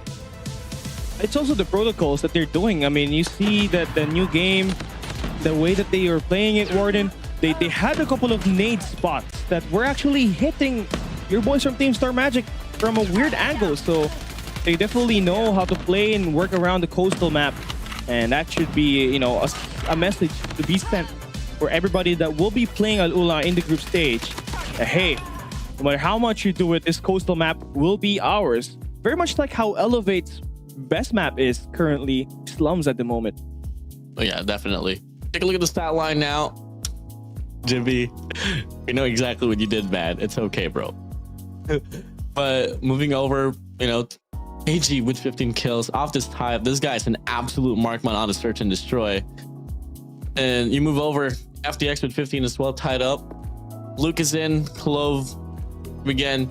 You know, you have FDX on the sub, you got Clove on the shotgun, Lucas on the sniper, and that three-way depth of a team is definitely hard to deal with. You know, there's always just one player for one particular lane, laying out whatever is needed for certain rounds, and that's how they were able to pull away. So FDX will be the MVP here. I mean, it's crazy to see that FDX will still be an MVP despite having the role change. And having to do that as the entry fragger for some of those rounds is truly, it's truly remarkable. A 1.875 KD for him again in a very condensed game of search and destroy it here at the map. I mean, you love to see it. That not only is Alula being elevated by Lucasin, but you're finding new ways for your players that has allowed them to actually even elevate even further. You saw that with FDX here. You saw that with Giant at Hardpoint. And obviously for Clove, things are so much easier for him. There's less burden to think about once they're playing these top teams at the moment. Most definitely. Gotta agree with you in that note. And well, let's just see later on. Fortunately, that will be the end. Afterwards, the series itself. Plenty of time for the rest of the crew here for a set of TSM to touch up on things. But Callie, what a run that we've had here so far. I mean, both Elevate and Lula, alongside TSM, has been providing a lot of great quality mobile action. And I can't wait to see as well what will be happening on towards the next run. I mean, it's going to be good. It's going to be great here for Alula. I feel like going in to defend the trophy here in Garena Masters is totally possible, but they will have to meet Elevate first. We are not yet done. We got one more game up ahead, and we will be right back. You will be seeing MG Oblivion going up against BLX. See you there.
And ladies and gentlemen, we're back here for our final best of 3 series. It's MG Oblivion now is going to be playing up against BLX. So this is going to be amazing because DVK Oblivion had their roster fall out back in the days, but hey, with the new season, with the new year coming up, they decided that hey, it's time to assemble the Avengers once again, and they are going to be here with the chance to go up 6-0 in the qualifiers, Warden. So that is going to be something that they will be fighting for this time.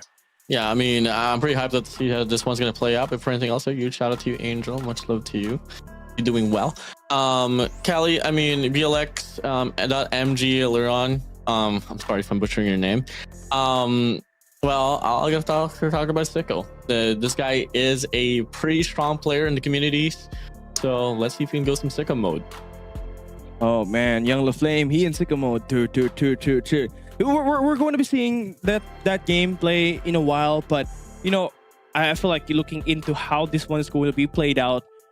Oblivion is going to be the Goliath here, and Leorian BLX is going to be the one that will have to play the David role.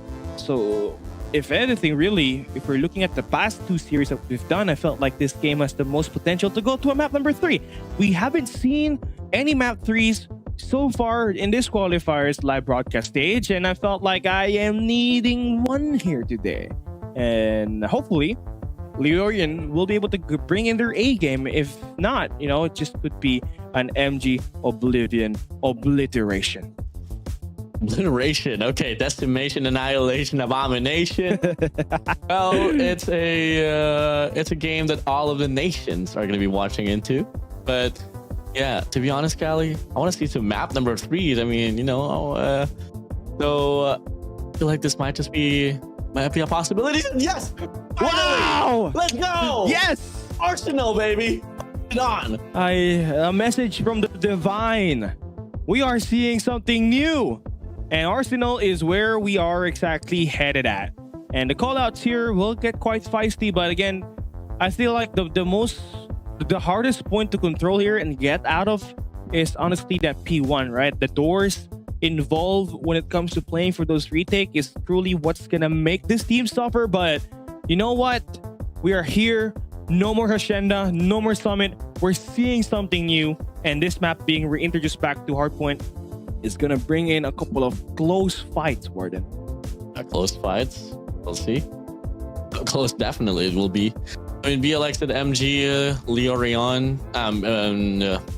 I got my eyes on you, and obviously a special mention as well towards the founder of BLX. You know, Eli and her lover Sean. You guys are watching there. I can see you guys. So let's see if this roster has something to say about it as we get to see the game's now on board. Callie, last series for today. It's now MG Oblivion up against BLX MG Leorion here in Arsenal Hardpoint. Yeah, it's kind of you know, it's a battle between the same orgs. Both are actually under Meta Gaming. One is just on a collaboration with Bloodline Esports. But hey, Warden, things are looking pretty good here so far for both squads. P1 is going to be back in Fort Scrappy. Yep, and but the thing about P1 here though is that once you get some Tiller's control and once you get win the so-called first 5-kill metrics, that you are definitely bound to get the hill for yourself. So let's see about it if ever BLX MG Leorion can actually get this one through. And fortunately not, it does seem to be scrappy now here, Callie. But much moreover, MG Oblivion, they are going to be able to get some foothold into it pretty well compared to that of Leorion. But for the time being though, I mean, this is the only P1 we're talking about. But what's crucial is definitely that P2, P3's rotation. Yeah, doors are going to be a big problem here. That's why Leorion are not having a good time playing and breaking that P1. But we're moving on towards the crates here this time. P2 coming up ahead. You have Leorion late on rotation, but they're trying to flip spawns before even going at it. Now, I think that might bite them in the back because right now everything is put on a great position here. For Oblivion, they got a high ground control in the name of mids. And obviously, this is going to be a bit of a nice think about strategy coming in for Leorion. But look, what Wadu is absolutely trying to flip the spawns in here for them right now. 15 to 39 here, MG Oblivion. Not really looking to offer anything here from, actually no, from the back too. You got Steve here trying to wrap around to try to probably contest the spawns there, but initially this P2, it's a pretty hard hill to break out from, especially when you don't have operators. And since adding the fact as well that we're only talking about the second run here for Hardpoint, so you're not going to be seeing any ops anytime soon. So not bad of a recovery from the set of BLX, really early on here from the set of Method Gaming. I mean, I'm just moving over. You are seeing that it's going to be 45 to 35 now. Here, last 10 seconds remaining now here inside of the hill, Cali. Yeah, both are on meta gaming, by the way. So this is a battle between orgs. Yeah, really confusing, but it is what it is. We're heading on to new. Man, again, I felt like, you know, I just underestimated Lyrian on that first second Hardpoint. It's just that, you know, they got the early rotation and they did eventually chain it into a monohill. But hey, Oblivion once again are still up on the lead. You got Yawi again with 8 kills here, and if you don't know Yawi, that's Epoch. Yes, baby, Epoch is back, and Oblivion are here to go and storm down upon P3. And it's gonna be Epoch, no other than that will break it all by himself. Oblivion are gonna be able to hold it down here on P3 with that massive hold, but how long can they do it? Yeah, Joshua, Adrian, Garcia here just running it down already with that machine, and now what comes next is gonna be this. Well, Equalizer from the side of Dark, good for 2 eliminations. Zion and River is going to be outside, and Sicko will be gone and dusted as well. This P3 here looks to be solidified for the players of MG Oblivion. Now, there will be a big operator movements that will happen in the next Hardpoint rotation. We're heading down to the batteries, and early rotations do matter a lot here. You saw 2 teams, when they win their rotation, they convert it into a monohill here in this Arsenal map, and right now, MG Oblivion are going to be the one first to move on to that P4, but can they actually hold it? It's only Gert that will have to extend out to try to play it, and he finds 2 eliminations with it. So looking like it's gonna be an early shutdown coming in for Oblivion as this P4 starts, and Gert is continued to bound to get more elimination up until Reaver showed up with that Sparrow. Loving the usage of the war machine here for the set of Saksak. I mean, he's definitely zoning out the left side of the hill here, but unfortunately, the right side here gets cleared out by one, and he's going to be able to get this one through. Clearance comes in. Yeah. Now it's going to be the players of BLX that MG Liron here is going to be pushing through on towards the P1. 4-man stack. It never really works out. Can it do so here on this run? Absolutely not. It's going to be MG Oblivion holding things down here, probably sub 20 seconds as well. Ooh, I mean, it's 23K. I mean, you know, this Oblivion squad, no matter how much you call it, they're always been a strong team, right? What they really lack is just that structure. And when you pair them up against a tier 1.5 or a tier 1.5 team, you know, they're always going to be the one a little bit better. A little bit is an understatement. Stronger is the word that I would like to use up against them, right? So MG Oblivion are going to be the one with a solid lead here. And yep, Kitchen is where we're headed right up next. And Mid is going to be the one that will have the highest kills in this lobby with 26 kills. And, you know, you're bound to get some more here with the way you're properly positioned in the map. And having this head glitch in this building right now is the kind of power position you want to hold in order for you to score more time in the hill. Yeah, my oh my, Mid slinging it down. The Kaori Balf is definitely showing, and it's definitely feeling, it's definitely given here, Cali. So far, I mean, we saw a lot of congestion here from the set of BLX at MG Leorion, but right now, MG Oblivion has been able to chain back to back kills from C3 now here towards B5, and finally we do get to see a breakthrough, but instead of that, though, Oblivion did not going to go for another contestation. They're going to try to stable it down here. Looks to get to definition instead of the hill. Off towards P1 is Yawi, aka Epoch, running down here with the death machine from the front side. They have all 5 players just in line, loaded, ready to take some action off this P1. Okay, Yawi with the death machine investment. And man, Epoch with the total annihilation.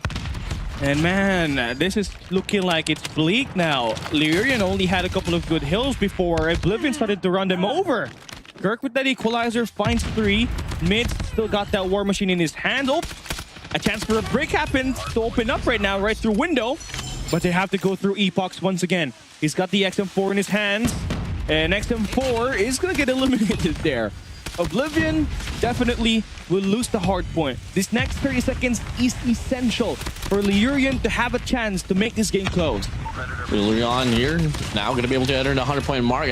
Oh, goes on a mode as he clears out the lane here from the white side. Finds a 3 spree here off the net machine. Stuff's actually been watching over the vent side. Kind of suspicious there.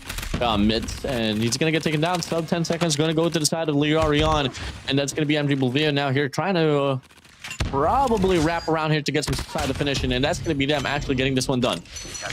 In Zico, they can really chain it up, right? P2 was the promising hardpoint that they were able to hold up against Oblivion on that first hardpoint rotation. They want to try to flip spawns here, but what do? He's going to get 2 kills there, Warden, and they are going to extend out on the batteries. Mids going to confirm the information that there are a couple of players inside of the batteries, and they are ready for the gunfight.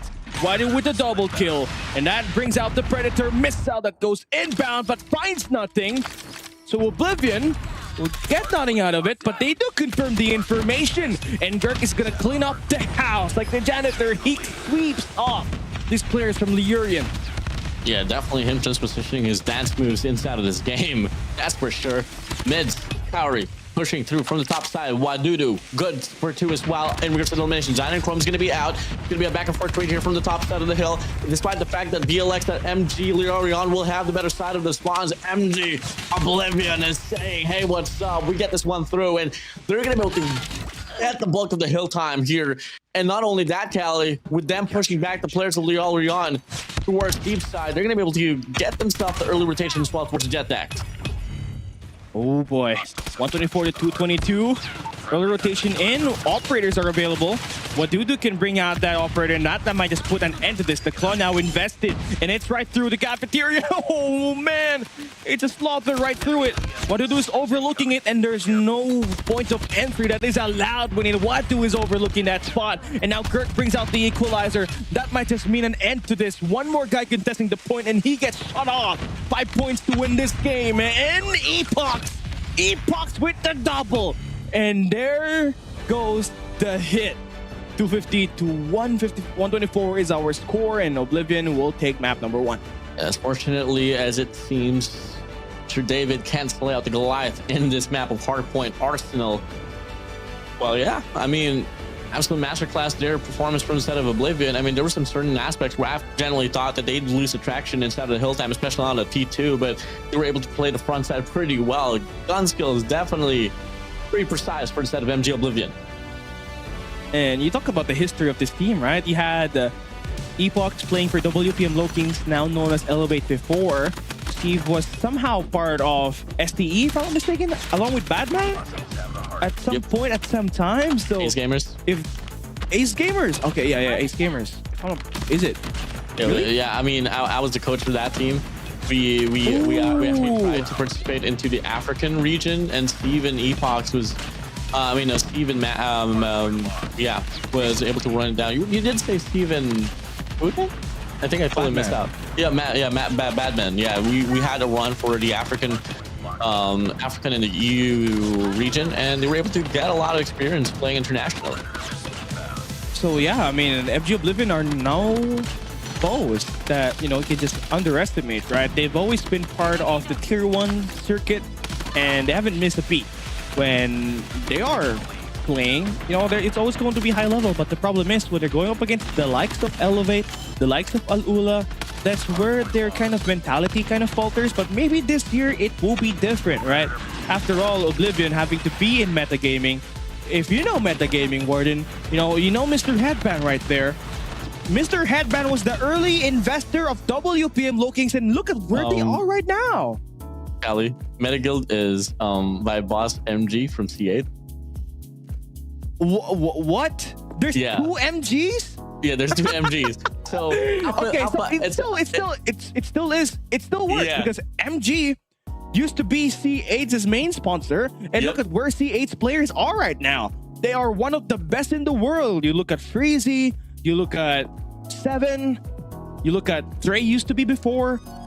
It's crazy work. Yeah, so AMG and MG. So AMG is Alpha Meta Gaming, and then MG is Metaguild. So that's an interesting trivia right there. And yeah, I mean, to be honest with you, like, huge shout out to Ada and the rest of the crew of Metaguild as well. And our favorite player this. Oh no. Our favorite player actually, formerly teammates with the crew here, Tarks much love to you, man. Huge shout out to you as well. Big shout out to Darks. Mr. Prince Riyandi Singh. Yes, we do have an Indian player in Garena, and I don't know why he did not join this year. He's one of those promising players last year, and he was along the names of Rex. Gurk. And all of them, Rex and Gurk, right? And then Tarks. Those three guys are one of the best players in the world in Garena, I would say. But MVP goes to Wadoo. 36 kills and 18 deaths for him. Yeah. And, you know, this guy had a hiatus, and still he came up with the MVP this time around. Dude, remember back in the days, back in 2022 or late 2021, we were having a lot of coverage about this. I think it was back in Tokyo Cynic. I would say, you know, back with G, Wadu and stuff. I mean, this guy was definitely slinging out with an SMG, and all his hiatus didn't really affect him at all. I mean, he's able to brag down the most eliminations in the MVP off this first map here for Arsenal, and how much more as well here on a Search and Destroy later on. BLX, MG, Leorion, I mean, all eyes on you. Hate to say this, I mean, as much as I want to credit out, you know, the players of Oblivion, I want to see the control, bro. Yeah, I mean, control is where we want it to be, right? At least go us to a map number 3. You're at the final game of the day. At least make sure that we'll get at least what we want here. But you take a look at the reality of where this one is into play, Warden. You know, MG Oblivion, I feel like this is going to be a total rundown at that map number 2 that we'll be seeing coming right up next. But hey, you look into this one, right? Again, we can still talk about, I think we still got time to talk about, you know, the history of MG Oblivion and their couple of players, right? Badman, I believe, was a player of Wolves before, the former Blacklist International Ultimate.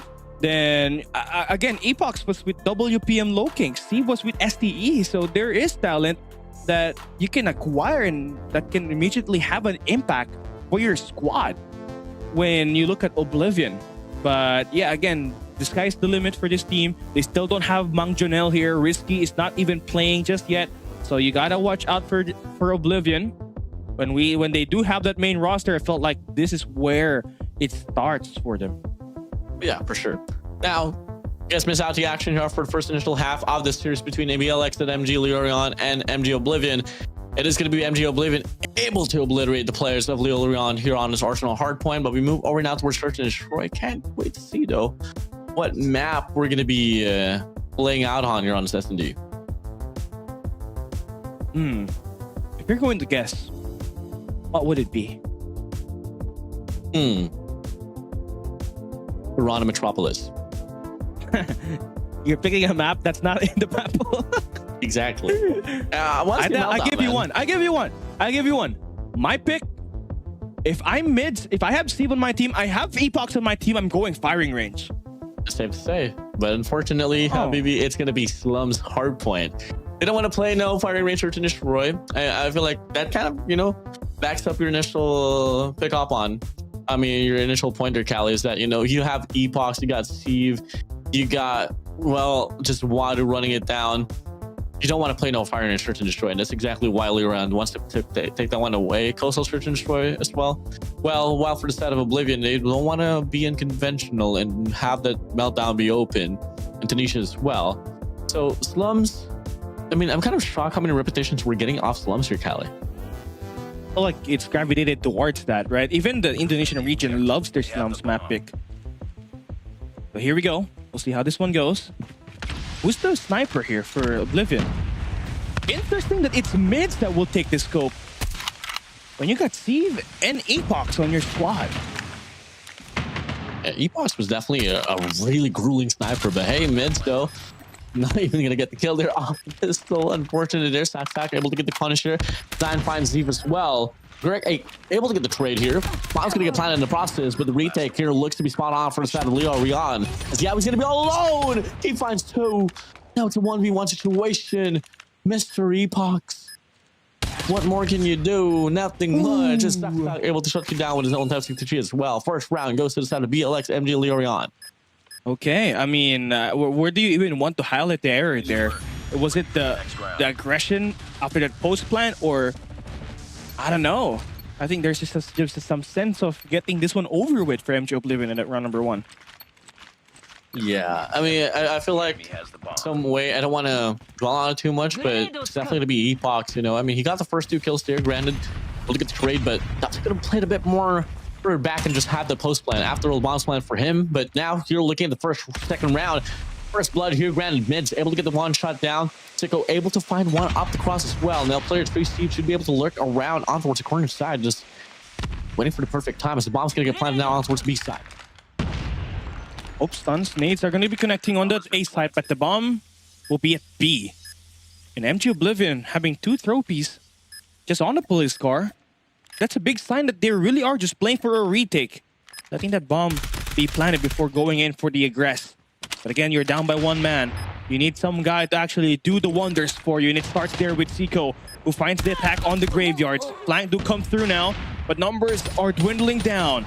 Yowie, aka Epox off the back, spots them on the vans. And Wadudu will help Yowie confirm that kill to give your boys from Oblivion their first round win. That's going to be a pretty quick and nice respondment here from instead of Oblivion. Typical staple push out there on towards the B site. Now BLX, if that was them, probably double it down. Have more traction there, or maybe just play off the retake. A lot of central attention, that's wanting for sure. Hashtag and pushing up, but Gurk through the smoke, able to get the wall bang. Steve as well, nearly catching Sicko there on the other side. And the kills are just going to the players of MG Oblivion with no repercussions whatsoever from the side of Leorion.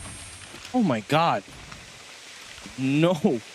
No way Steve just wallbanged 2 guys right there, but they just fall into his crosshair and everything is gone and dealt with. What do you do? He's got 4 kills in his first 3 rounds, so he's looking pretty good. Started all off. The very main question I have for Steve, though, is does he have a new phone? Because the last time I saw him, he's still playing with an iPhone 8, Warden. This guy. A lot of He's that there does on sure. Elevate with an iPhone 8. Yeah, I mean, he's definitely, he definitely has a new device. That's the one thing that I know about. But yeah. Moving back though. 4-5 now. Steve once again finds Sack away. Wadudu not able to get a kill, but yeah, Mr. Epox just running it down here from the front side. That's gonna be it. 2-2 they go. River, Sicko up against Mids and Yowie. They do have the information that the bomb is on the A side. After this pivot, The bomb has been that they did to push through Graves.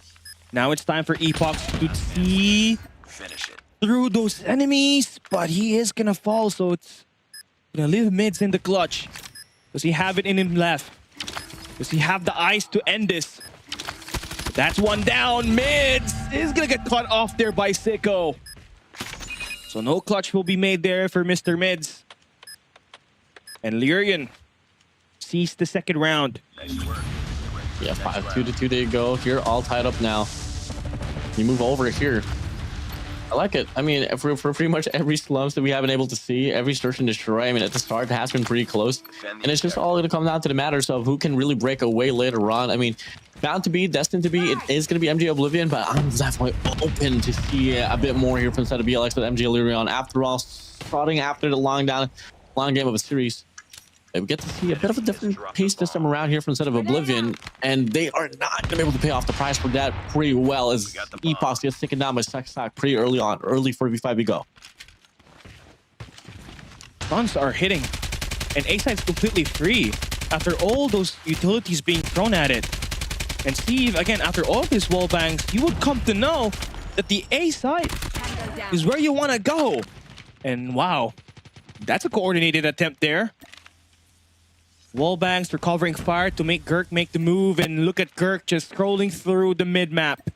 Finding 2, scouring now in Fierce Lyrian as they have to force themselves to go back and try to hold down the push created here by Oblivion.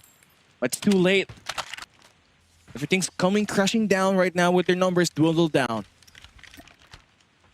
And an exile against the world here. 2-3 they go. BLX, MG Leorion. They were playing off this retake. Steve's gonna be lurking around, but Zion able to get the read. Gonna be 2-2. Mids Wadu on the other side against Zion River here, Cali. Waiting for the long route off the back. Mids is going to be put on an island, and he's going to convert one up against Zion. Can he confirm the second here? He will. River just running loose, and he's going to get himself exposed in the open. Oblivion will see a third. Ooh, this facing off Search and Destroy is definitely slower than what we're initially expecting it to be. You like it. Take your time. After all, you got 2 minutes to play for, and you want to break the fat in the trend. You don't just want to push out in the first 40 seconds. You got to take some time as well to get some reset, get some better readings, and that's exactly what they're doing here for both Leroy and Oblivion. Now it's going to be another post up here, just waiting for Nipix to come through. All going to come down to snipers here. It's Epoch alongside mids. This is something here in a way where they do have pretty much every lane occupied. Mid should be checking around now. One guy that's going to be down the other side. Sicko's going to react to it quickly, and it's not going to pay well for him. Wow. And now it's going to be Epoch as well. Finds Zion away. First 2 kills for the set of MG Oblivion, but Pro finds once in the process as well. Drops the numbers down to a 3v4. Yeah, Miz has got another primary weapon to play with. And he's going to spot down Saksak, and he's going to get pierced through. Those bullets. It'd be bending for mids. But again, the flank. It's not covered, but mid still got the kill. Insane plays there for mid. He's got 7. The bomb has been planted. Bomb plant in. And now you're on for the scheduled post-plant setup. It's time for Chrome to prove his worth. He signed up for a 1v2. Does he have what it takes to get it done? Sound cues will be heard here, so any defuse attempt will be heard by MG. Just gonna play it. Silently now exposes himself, and now everybody's on him.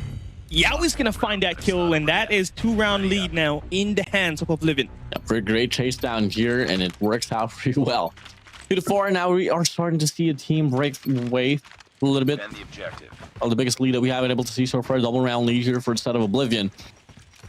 BLX, what comes next here? It's going to be a 3-1-1 split to be offered here on defense. Leaving player 5, Sicko, off that mid lane. Chucks back, slow with a time. Should be able to get the Punisher. Looks to get the chase down, but doesn't overcommit. That's going to be the best call there mid. Watching the backside alongside Yaoi as well. And Kirk able to get the shot down there off Chrome, and no trades whatsoever will be offered beside Leroy. Yeah, Steve's going to continue spamming this, so Saksak in a very bad spot here is going to get confirmed, and Steve will find 2. Make that 3 perhaps on this wallbang attempts that he's creating. It's connecting, but not enough for him to go in for that. But Kirk is going to get the full kills on that B side. See?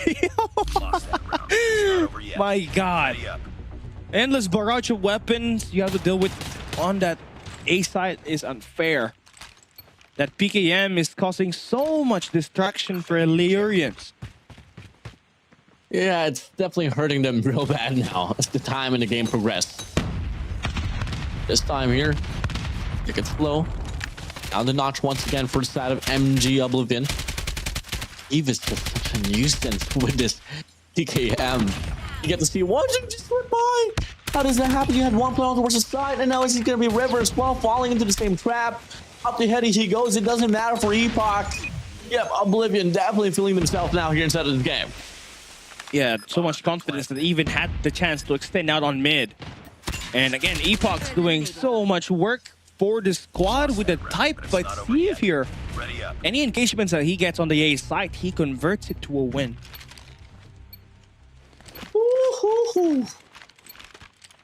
Yeah.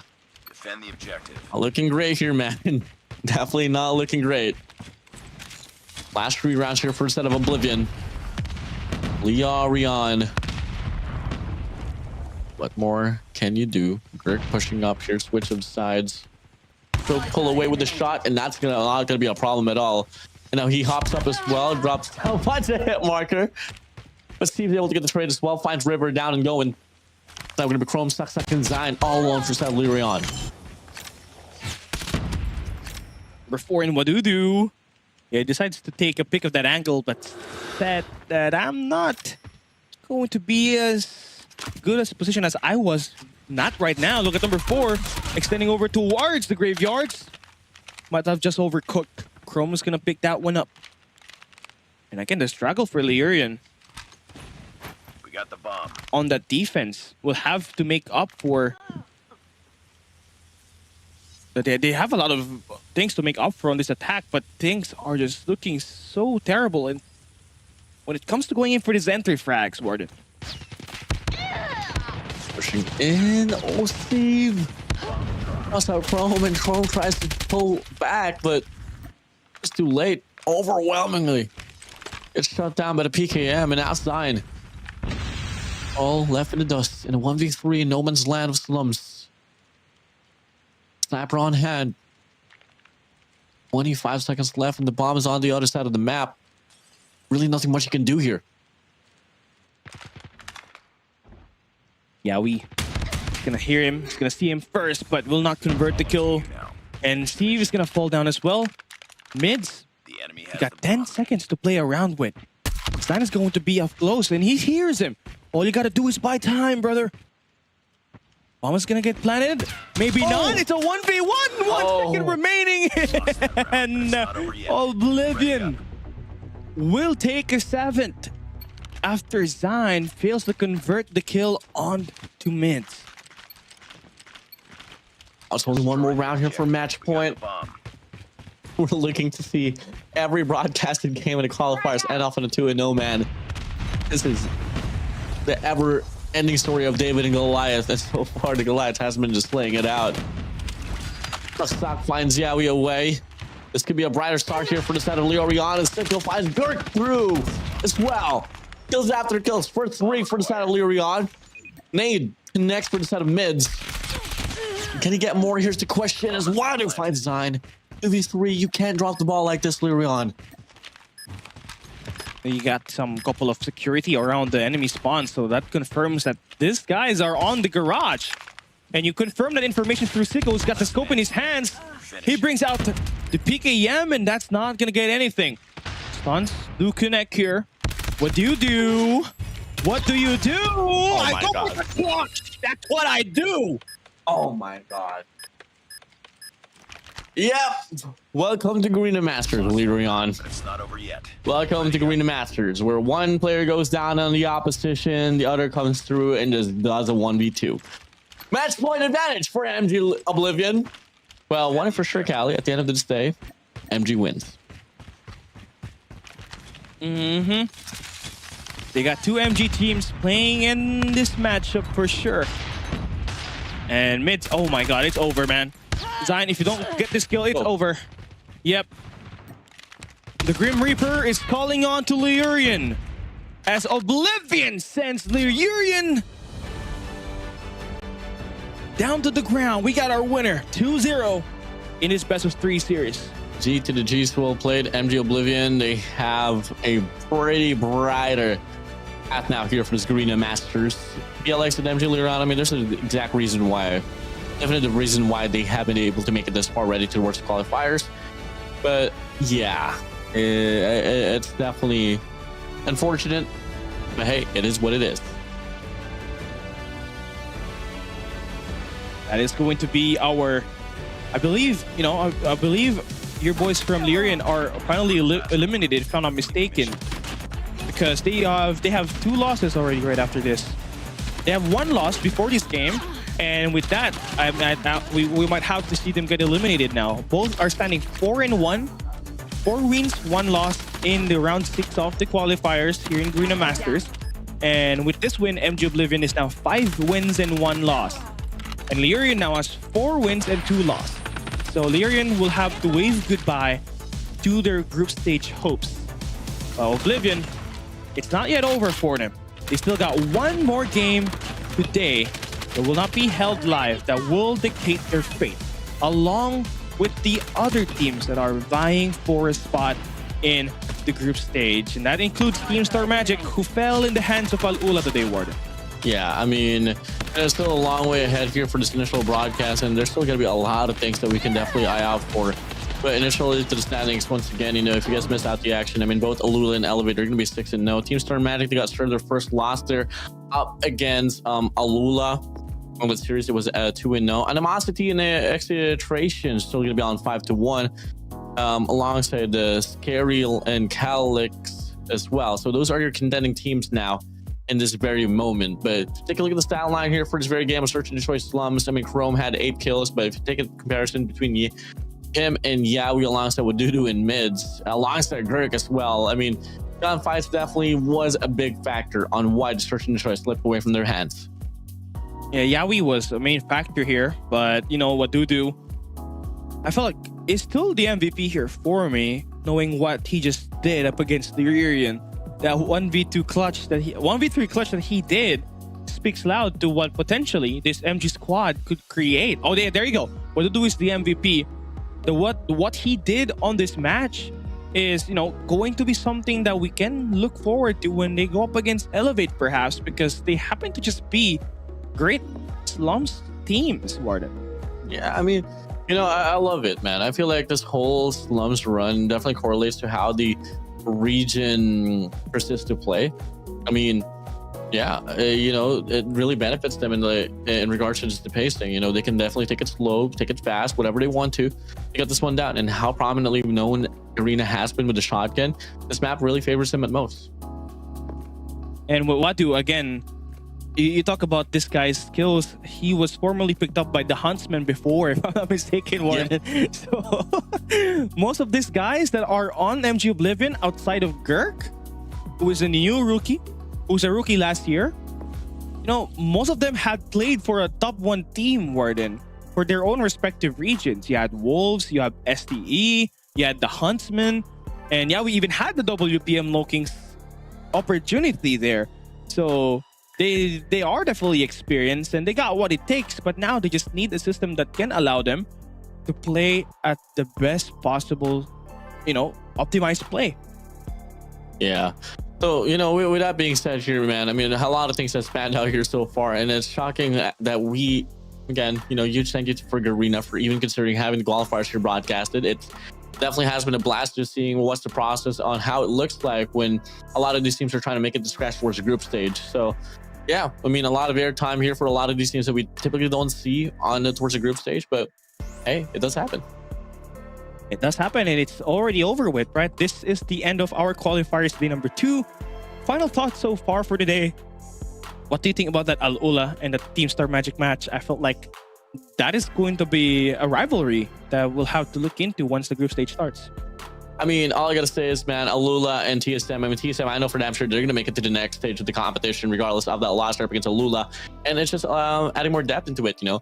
And I feel like that is something that you definitely a lot of these teams can apply to themselves here. Gunfights is just something that a lot of the Garena teams doesn't really have problems with. It's just adding more depth, adding more bag, do some more VOD reviews, go back to the drawing board, and that's something that we can definitely see in regards to the outcome of the product, especially once we progress towards the group stage itself. With that being said, guys, this will be the last day of the broadcast for the qualifiers. We're going to be heading straight towards the group stage next week, so better watch out. Action's about to be coming your way here at Garena Masters 10, weaving the legacy. But for the time being, no, we're going to close it out. Thank you guys so much for watching. See you guys next week. Hostile hunter-killer drone inbound.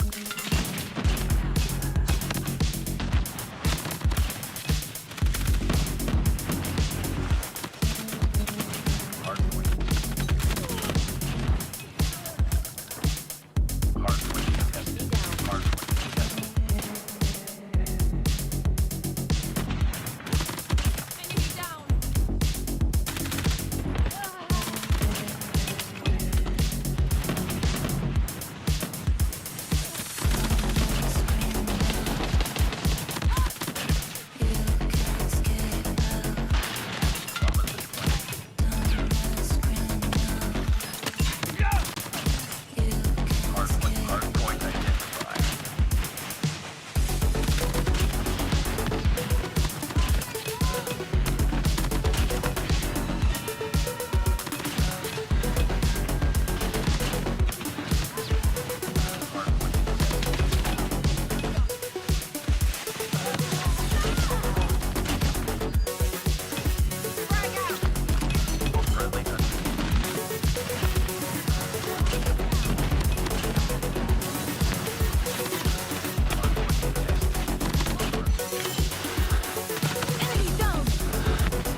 Target down.